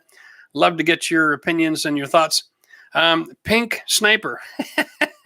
That's awesome. I'm thinking of turning my half bath / laundry into a laundry / pantry. Do you think this is a good idea? Well, I guess here's the $1 million question. Does your house suffer from lack of storage, or does it suffer from lack of bathrooms? Right? A lot of homes had a little half bath / laundry room off the kitchen, and sometimes they even have a side entrance. And it's a great place for a pantry if you're redoing. I would still like to have the rule. I still like to have one toilet in the house for everybody who lives there. Right? You start pushing past that point, if y'all go for dinner together and y'all eat the same bad fish, you know what I mean? I'm just saying, it's kind of a rule that I like to live with, but there's no real bad thing to losing a half bath. Half baths don't really add a lot of value to a house anyway. If you have 2 other bathrooms and you want to scratch the half bath in order to make an awesome pantry because your kitchen's too small for storage, it might be worth it. That really comes down to, that's between you and yourself. I can't give you investment advice because I don't even know where you live, what city it is, what's the market, right? It's tough. David wants to know, he's planning a full basement renovation. What nailers would be a good investment? Framing nailer, a brad nailer, a finish nailer, a pin nailer. Okay, I'll do that video right now. Framing nailer is for framing. That's it. A brad nailer is for doing all of your finish trim. Okay. There's a 16 and an 18 gauge. The 16 gauge is for putting on big trim. The 18 gauge is for little trim. There's also a crown stapler for putting on really thin trim. And there's a pin nailer for putting in really tiny nails into small things that would split way too easy with the thickness of any other gauge nail. So the best nailer to get is usually all 4. I have a framing nailer and a 18 gauge nailer. I find that the versatility of those 2 products solves almost every situation I deal with. I also have a pin nailer, but I only use it every 6 months. Hopefully that was helpful. What Sawzall blade do you recommend for cutting cast iron? I've heard the regular metal blades will make it explode. Yeah, don't do it. Just go to Home Depot and they carry this now for the last 5 years. People still don't know about it. They have a cast iron, right? Sawzall blade, specifically for cast iron, and it cuts it like butter and works like a charm. So don't even try something else. Just go to the store and say, I'm not even going to look for it. Just tell me where it is. And then someone will walk you over and show you. But yeah, it's amazing. It looks it looks like a Sawzall blade that has been dipped in tar and then dipped in bits of diamonds. That's kind of what it looks like. You know what I mean? It's really cool, but it worked like a charm. So gone are the days where we got to use a what do we used to have? It was like a really weird wrench made out of steel and had little cutting wheels on it, and oh god, what a mess. And it worked 50% of the time, so we were constantly cutting and recutting until it actually worked. That was hell. All right, let's get right down to the bottom and see what we got here. Okay, Joseph is now doing engineered wood flooring throughout the house. Yeah, I'd plan to do snap vinyl in the whole house. What is my option for kitchen bath resale value slab on grade? Okay, I'm confused as to what we're talking about there. Did you lose me? There we go. So it sounds like you'd made a decision, but now you're asking for advice to make the decision. Okay. If you want to do click vinyl in your house, you can. It's very convenient and it's almost bulletproof. Problem is with a slab on grade is you have to use a floor leveler on the entire slab because it'll open up and make little gaps, right? If the slab isn't perfectly flat. And I don't know about you, but every slab I've ever seen in my life has been finished by hand or machine and they're never perfectly flat. So you need to then add floor leveler. If you use engineered hardwood and you're laying it into adhesive on your slab on grade, you're just fine, right? Or you could float it in too. You got options. But I'm just telling you right now, the hardwood is probably a better option as far as valuation is concerned. Unless you've got lots of dogs and lots of traffic and lots of people, coming in off of a gravel road into your house, then that's up to you. Tough to decide. It all depends on lifestyle, right? Like if you're going to take care of your house, then wood is better. But if you live in a war zone with your kids and your dogs, and sometimes vinyl is a better investment for this season, and then you move to wood when you can get it. Jonathan just joined the membership club. Hey, buddy. Cheers. Welcome to the club. All righty. Nefarious wants to know, hey, Jeff, what's the best way to prep for repainting the house siding? I have a mix of wood and aluminum siding. Okay, good. Does it just need to be cleaned and sanded, or what steps to take living in Northern Ohio? That all depends. Aluminum siding can be tricky. If it's getting chalky, okay, then you need to do a special treatment. And I can't remember off the top of my head what it is. It's been too long. But if you go to like a proper paint store, like a Sherwin-Williams or something, they'll have that in Ohio. They'll tell you what to do for the aluminum. You might need to like a TSP and brush it on first and just get rid of any residuals, and then you can prime it, and then you can paint it. But yeah, generally speaking, you can prime aluminum and paint it, no problem. I even saw a guy on this old house. He painted the vinyl siding. I don't even know how that's even possible. I feel like vinyl just expands and contracts too much to make that work, but who am I to argue? I've never done it before. Armand Lowe just joined the membership program. Cheers. Welcome to the club, buddy.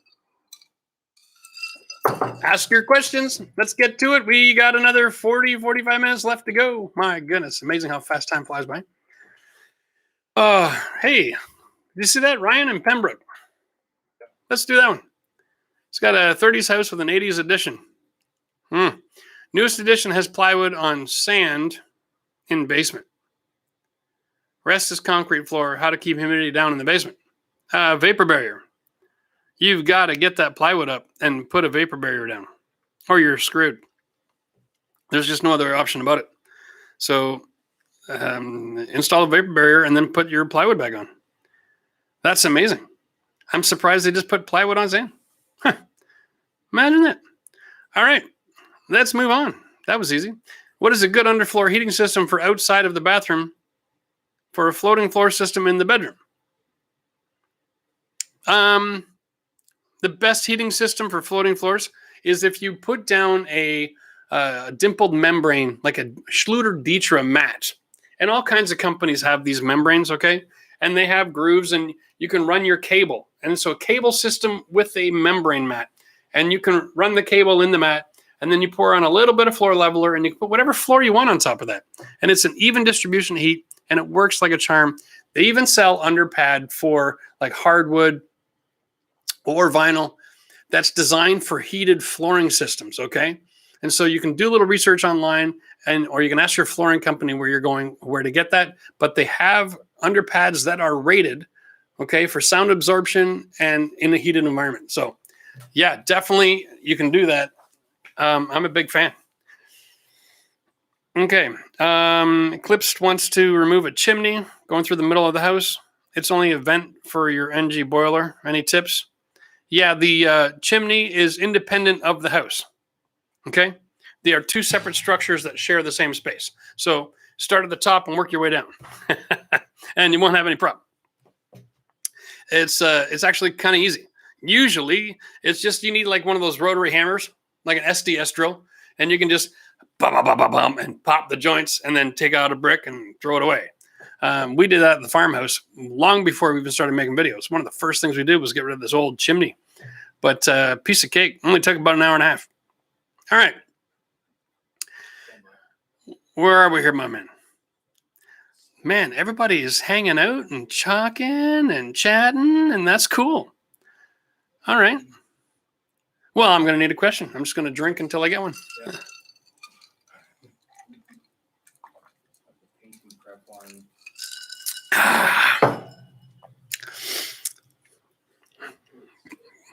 Oh, look at this. Jose's just down the street and around the corner. 25 miles from Ogdensburg, New York. Small town of Gouverneur, New York. That must be northwest, heading towards Plattsburgh, maybe. Or I could be wrong too. What would you recommend for insulation board to maximize heat and cost-effective insulation of footprint? I'm imagining you're probably adding a layer on your house. Is this the same person who was asking me about siding and insulation? I don't remember exactly who asked that. If you're putting it on the outside of your house, you can go with XPS. Okay. But if you're putting it on the inside of your house, they have other options that are lower cost that get you a nice thermal break and don't have the same R rating. So if you're looking for the outside of the house, definitely XPS. Okay. Rigid foam. But on the inside, they make another rigid foam product that's a little thinner, but at least you get a nice thermal break. You don't have thermal bridging, which means you don't have insulation, piece of wood, and they have different R values, right? And so when you look at it on thermal imager, the insulation cavities are warmer than the wood. But if you switch it over, even if you add like R5 on the inside and you seal that insulation, so you have an air seal and a thermal break, then you get a much better overall effectiveness, right? And it's a hell of a thing. But almost in every case, it's easier to insulate from the outside because it's also your opportunity to solve problems with your house wrap and mouse infestations and any of the other little things that you don't ever can take a look at. If you fix it from the outside and put new siding on, you can really do a nice job of beefing up the house. And you kind of kill 3 birds with 1 stone, right? Because you get the air seal, you get the house weatherproofing, and you get the insulation, and you get to seal it all up so that you get a brand new facade at the end of it. And it's a lot less invasive than tearing apart the inside of the house because you can do an entire wall of the outside of the house and it doesn't affect your living space. So that's why I usually suggest to do that. But XPS works great. There's lots of products and lots of companies making them, but you want to add probably R10 if you're going to add it at all. If you're going to go through all that trouble, make sure you're adding R10. Okay? Cheers. Joseph says he's been using silicone toilet rings in case of breaking the seal.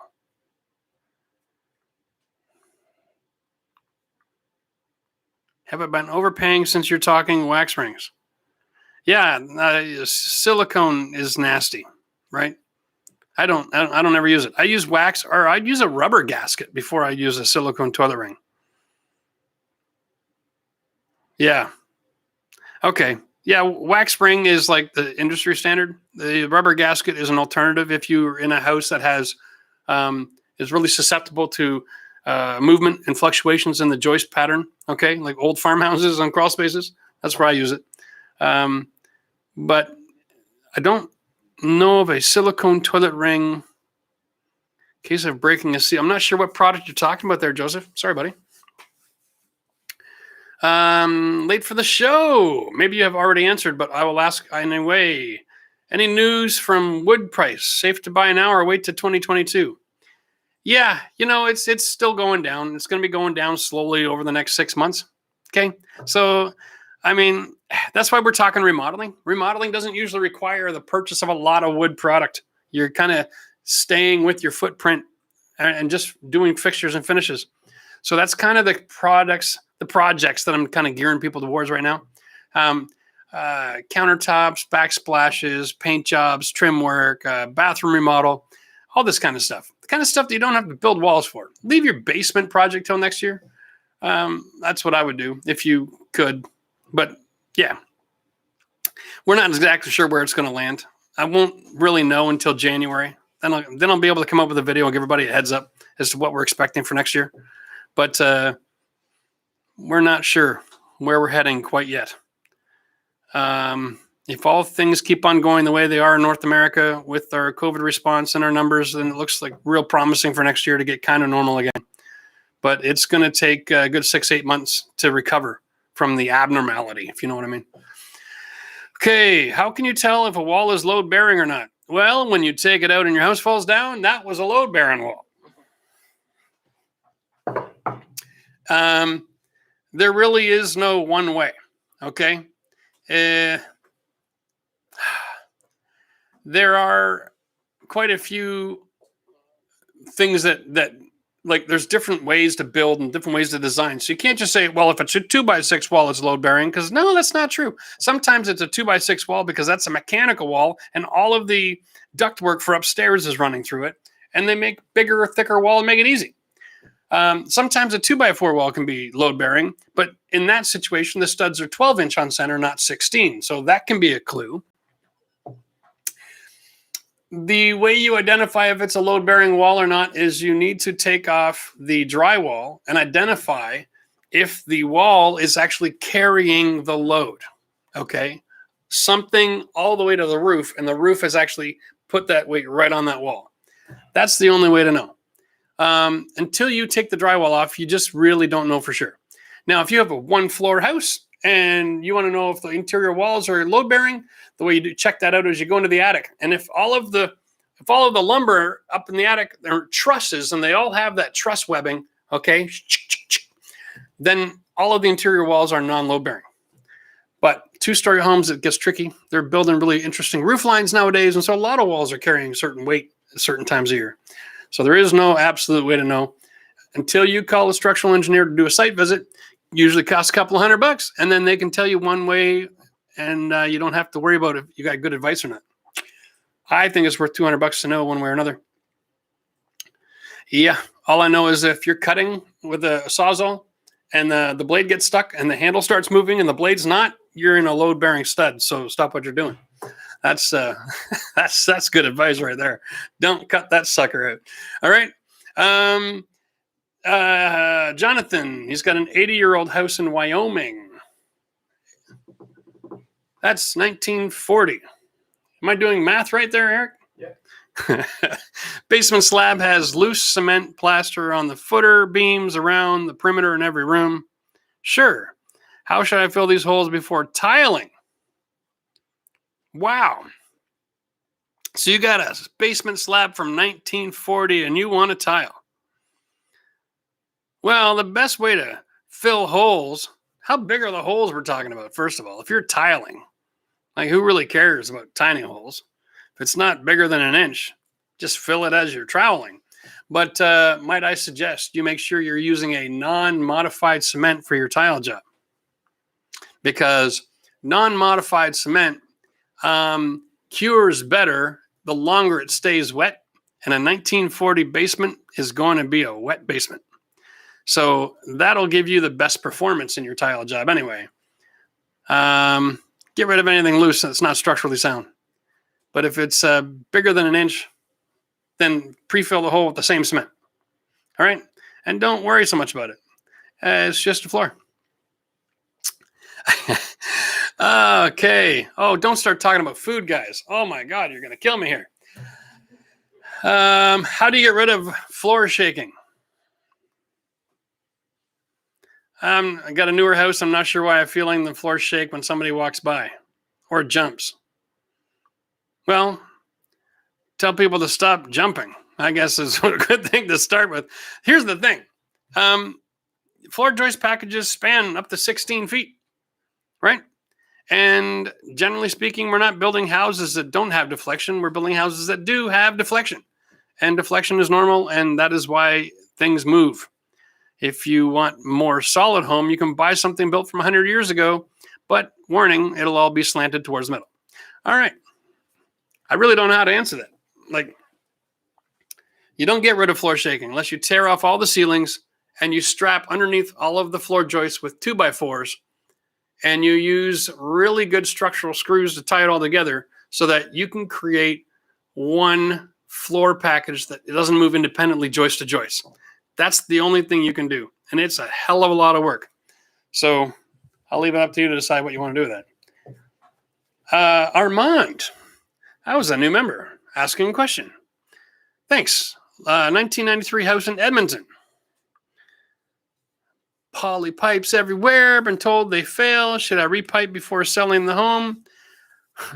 Unfinished basement. Only trouble will be bath toilets. Yeah, no. Don't do it. Are you talking about PEX? PEX pipes? Is that what that is? Somebody Google poly B. Just make sure I got the right terminology. Because there was a form of PEX line before modern PEX that was a bit of a trouble. I'm wondering if that's what that is. It looks like polybutylene. Polybutylene. And there's Right? Yeah, they have issues with that, don't they? commonly used from 1978 to 1995 gray flexible pipe. Yeah. PEX is plastic. Right. Okay. So yeah, on top of my head, I can't remember. I'm thinking that the polybutylene pipes were the ones that had all the problems. That's a question for your real estate agent. I'm not sure what your market's like. But if you sell a house to somebody with plumbing that has the potential to fail and they buy the house and then the pipes fail, it's still not your fault. They bought the house. I'm just saying. Now, if the housing market is such that you can't sell the house without replacing it, then that's something to consider. But, yeah, I mean, that's a long time for it to last for you to be worried about it breaking now. How's that sound? I got a structural engineer once told me, well, it lasted the last 100 years. It should be good for another 100. You can apply the same logic to plumbing, I'm thinking. I wouldn't be in a quick hurry to go and change all the plumbing in the house and risk having a water disaster and destroying my home, that's for sure. Holy cow. All right. How difficult would it be to replace a sliding glass door, but instead replace it with windows instead? Anything to be wary of? Nah. Your house is already designed and structured for the big door. So if you want to build a little half wall and then put a window in instead, or just put in a window the size of the door, go right ahead. Keep in mind, most building code on planet Earth requires 2 exits from a building. So the door that you're thinking of turning into a window might be the second exit in case of fire, and then that would be illegal. So it's something to consider. Okay.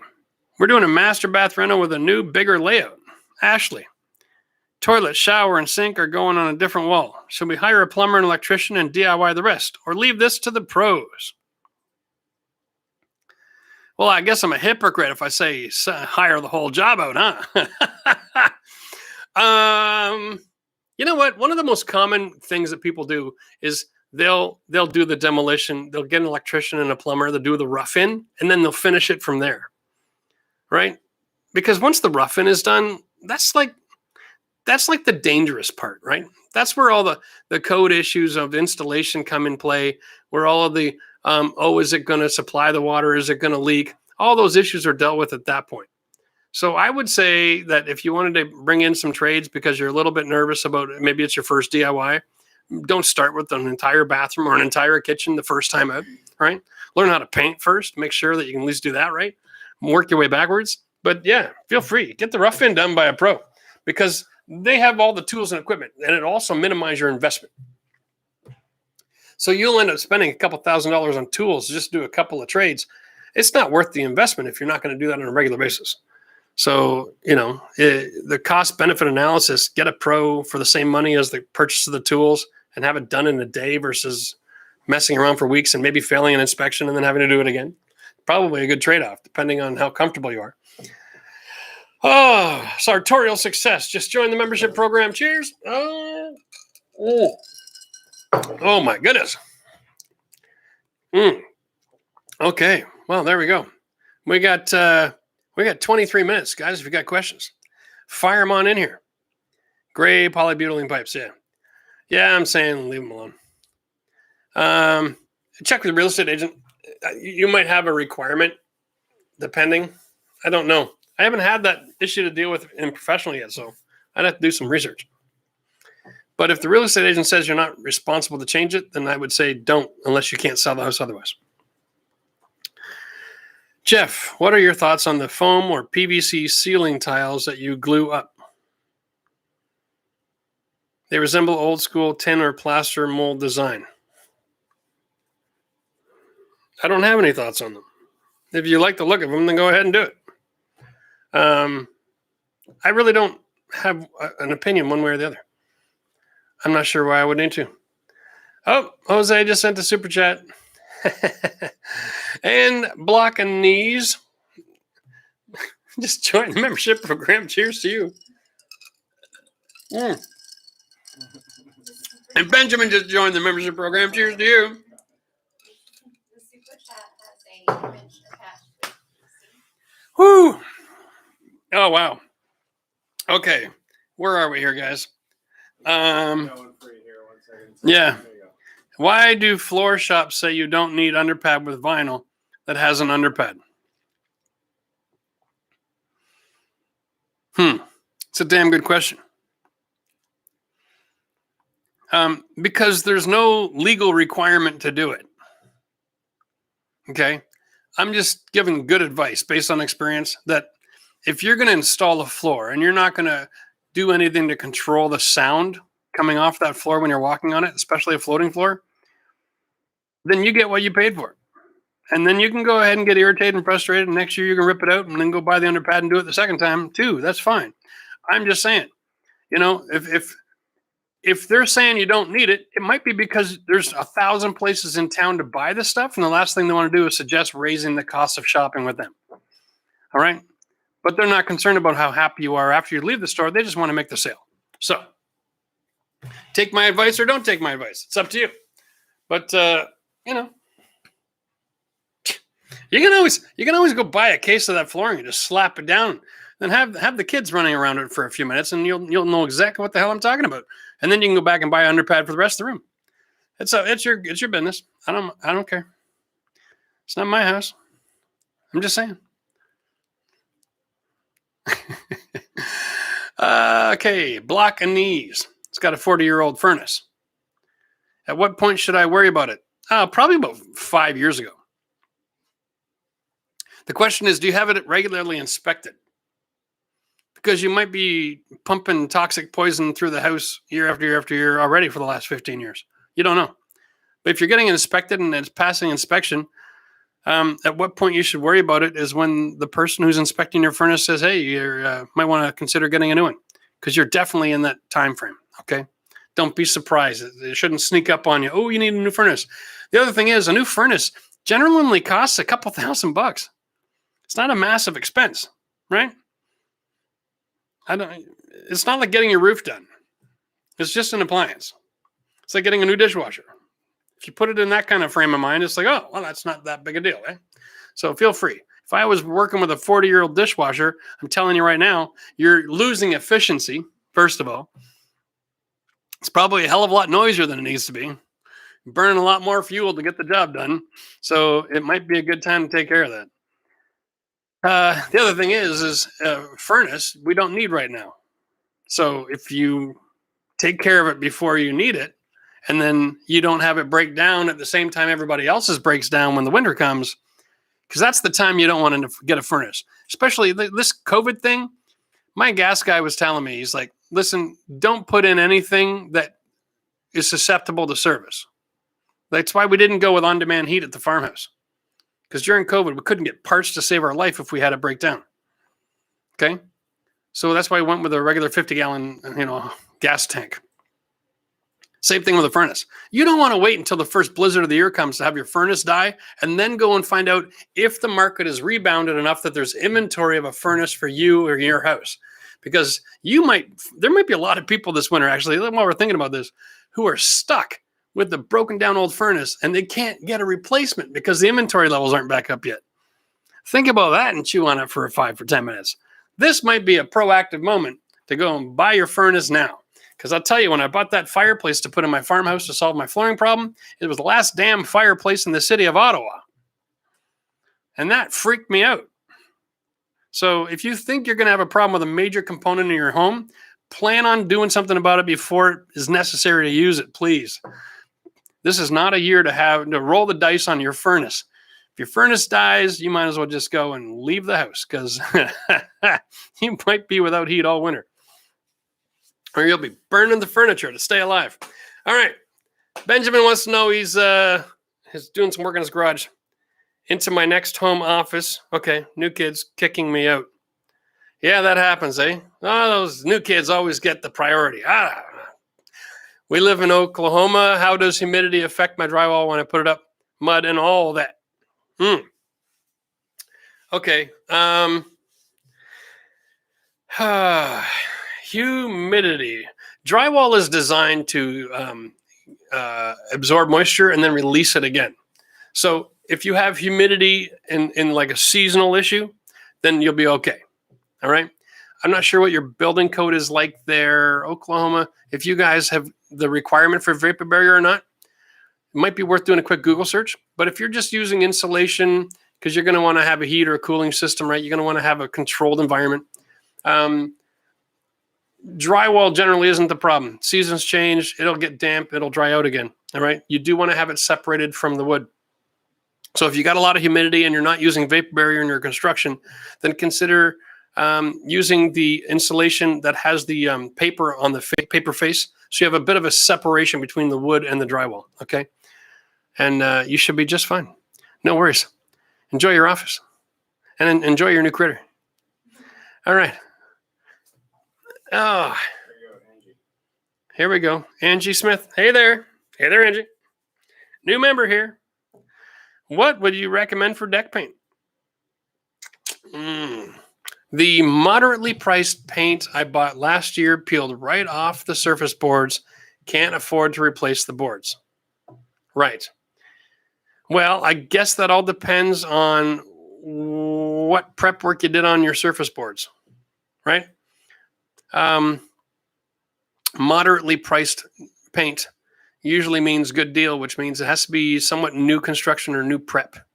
So if you had a previously painted deck and you just painted over top, you're done. If you have pressure treated lumber that was too new and you painted over top of it, you're done. If you had a deck and it rained all week long and then it was a nice sunny day and you went out and you painted your deck, you're done.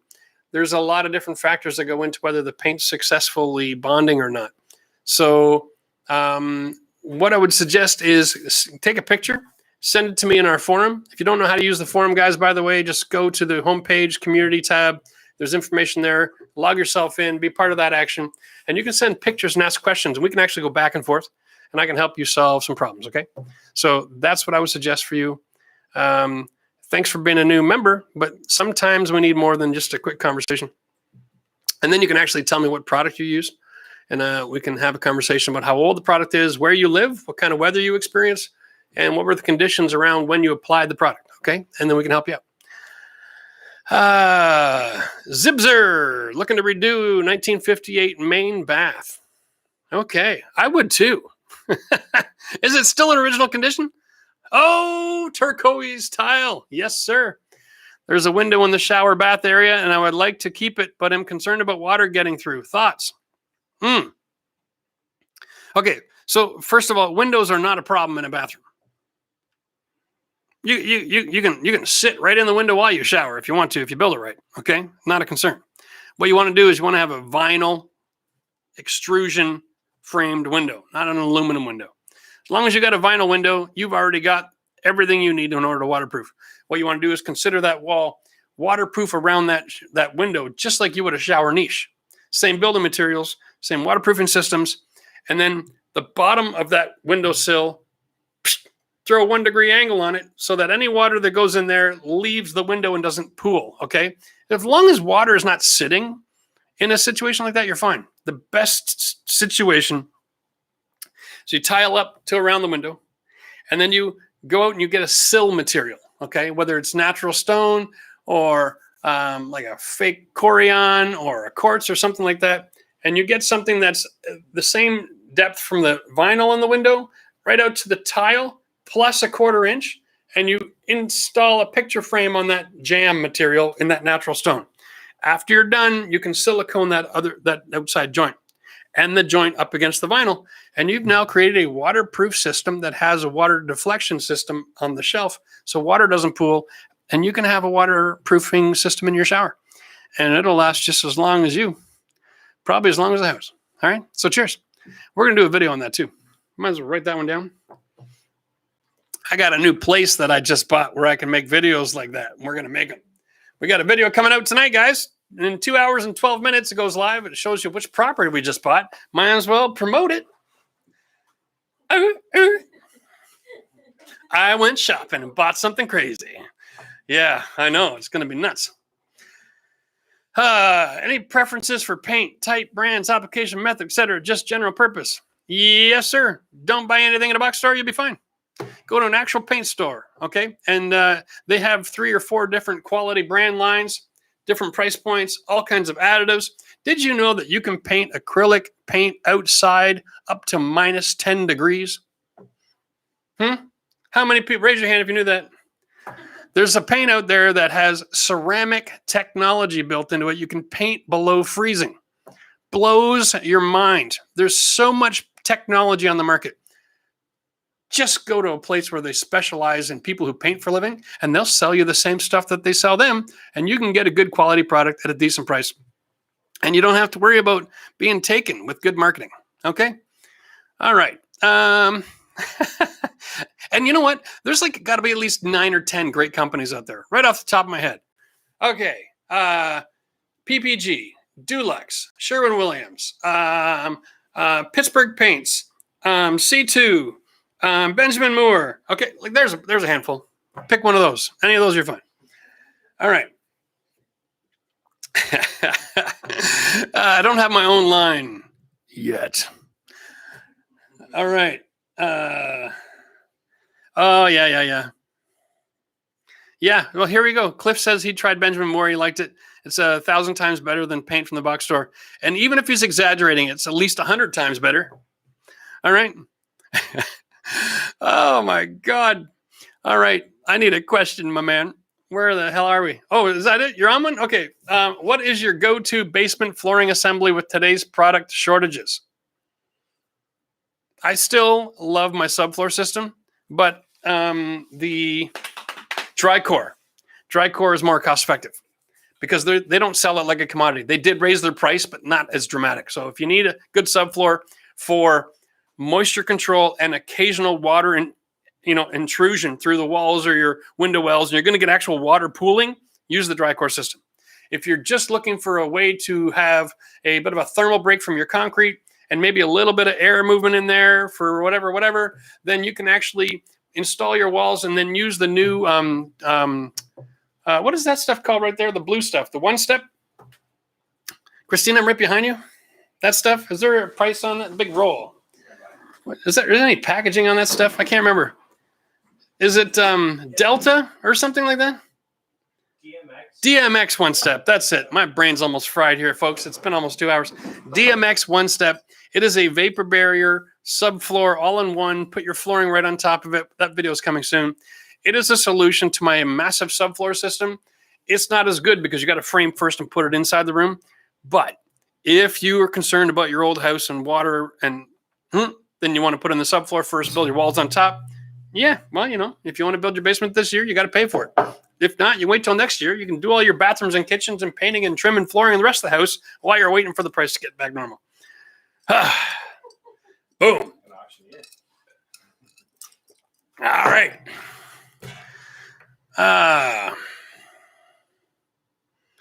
Can I paint acoustic ceiling tiles with Eco Prime Grip since the tiles suck up so much paint? Rather than taking them down. Yeah, no. Not if you're going to paint to finish. You're going to want to use a different primer for that. I would use a flat oil, like an odorless Zinsser as a primer on that. If you're going to paint to finish. Okay? Odorless Zinsser comes in a green label, doesn't smell. Doesn't get you stoned. Okay? The same company, Zinsser, makes a cover stain for like if you walk in and someone had 45 people who all lived there and they all smoked 2 packs a day. That'll work in that environment. Will get you stoned.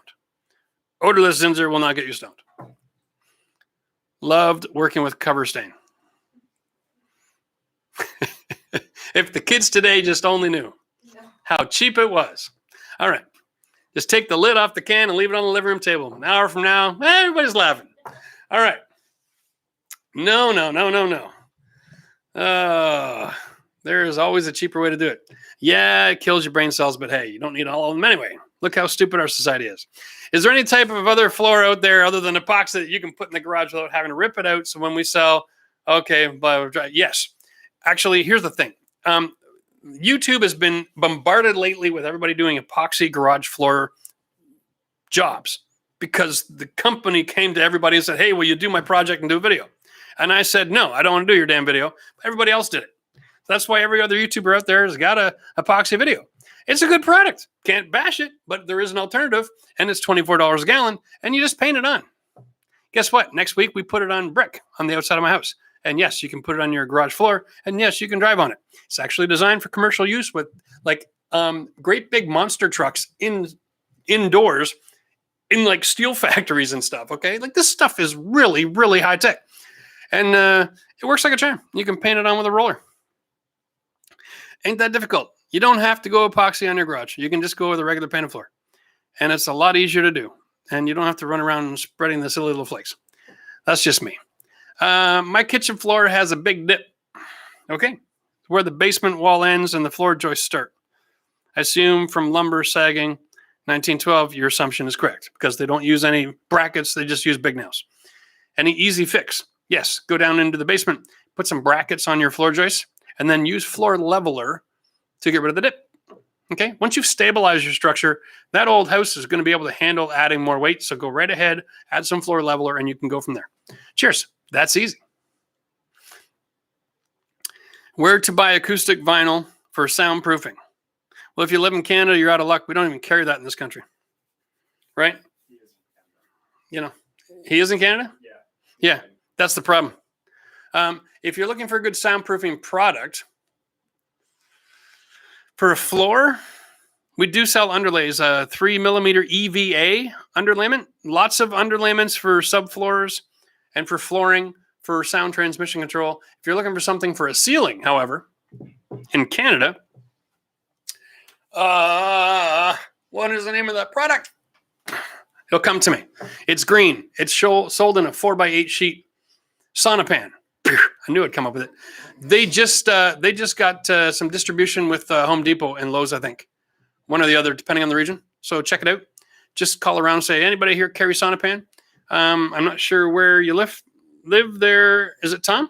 Tom is Southeastern Ontario, I believe. Southeastern Ontario, then you might be in luck because it's actually manufactured out here in Hawkesbury, just outside Ottawa. Okay, so you might be in luck.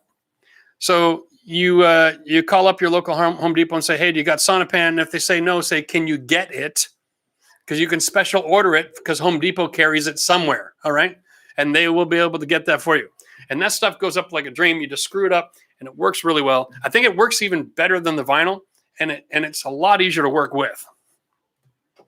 The reason I haven't promoted on the channel before is because, well, to be honest with you, it was only available locally in the region up until recently. So congrats for Sonopan for getting distribution. Well done. We're going to probably promote your product somewhere in the future because I just love it. When to use dry core insulated panels versus dry core with plastic base? That's a great question. Why does dry core still make an insulated panel with a plastic base is the better question. Because both of those panels, actually, Eric, they're both right there. Can you bring them over here for me? Yeah, let's show this while we're talking about it. You guys here? Those two, yeah. Yeah, bring them right on over. Let's just show the difference, and we'll tell you what they're for, and then you can tell me why the hell they still sell both kinds. All right, so, okay. That's number one, and that's number two. All right. Okay. Here we go. I put them upside down so you can see the difference, okay? They both have the same thickness of OSB on them. Does the camera pick that up? Stand by. Or should I just go like this? No. You're going to tilt it down a little bit? All right. This is fun. I love having props in the studio. Okay. Oh, the TV's in the way. The TV's in the way? I'll have to lift them up. I'll have to lift them up a little bit. All right, here's the cross section. There you go. Foam. OSB, foam stuff, right? But look at the grooves in both directions, right? So if you're to put that upside down, what does that tell you? A, you've got a floor with a locking system the same as the original floor with a locking system, just the plastic grooves, right?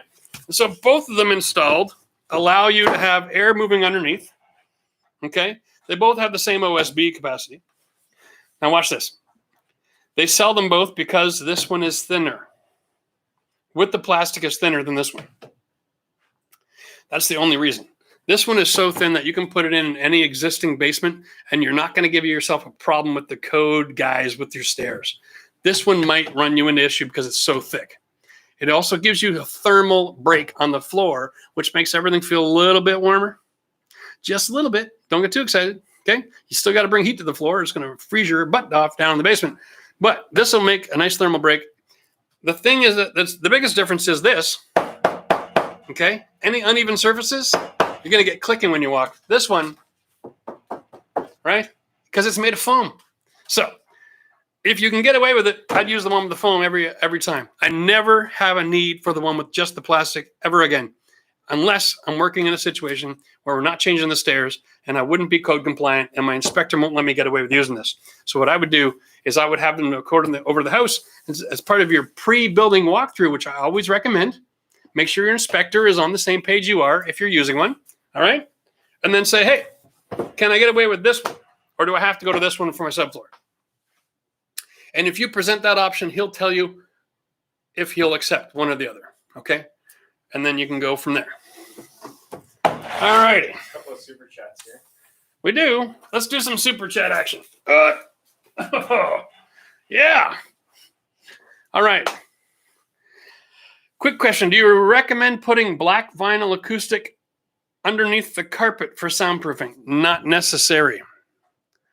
You already have options with underpads for carpet that'll do the soundproofing for you. Carpet is actually one of the quietest flooring you can put in the house. So I wouldn't bother unless you're like extremely anal about how quiet you want to make your house.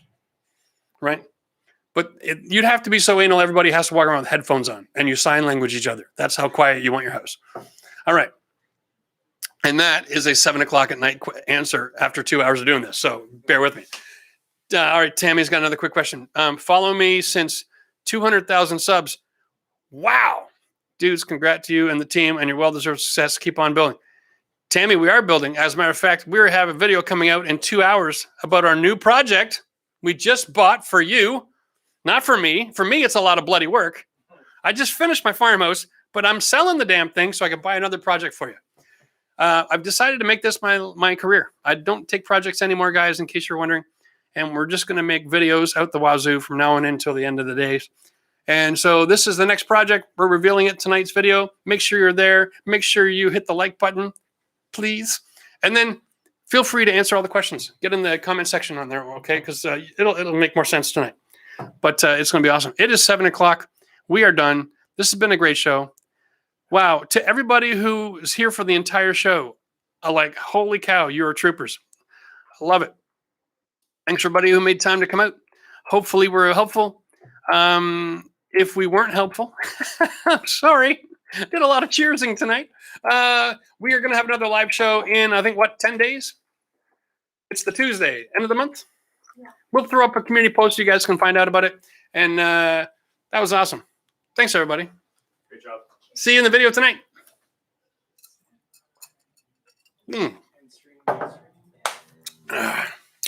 Right on.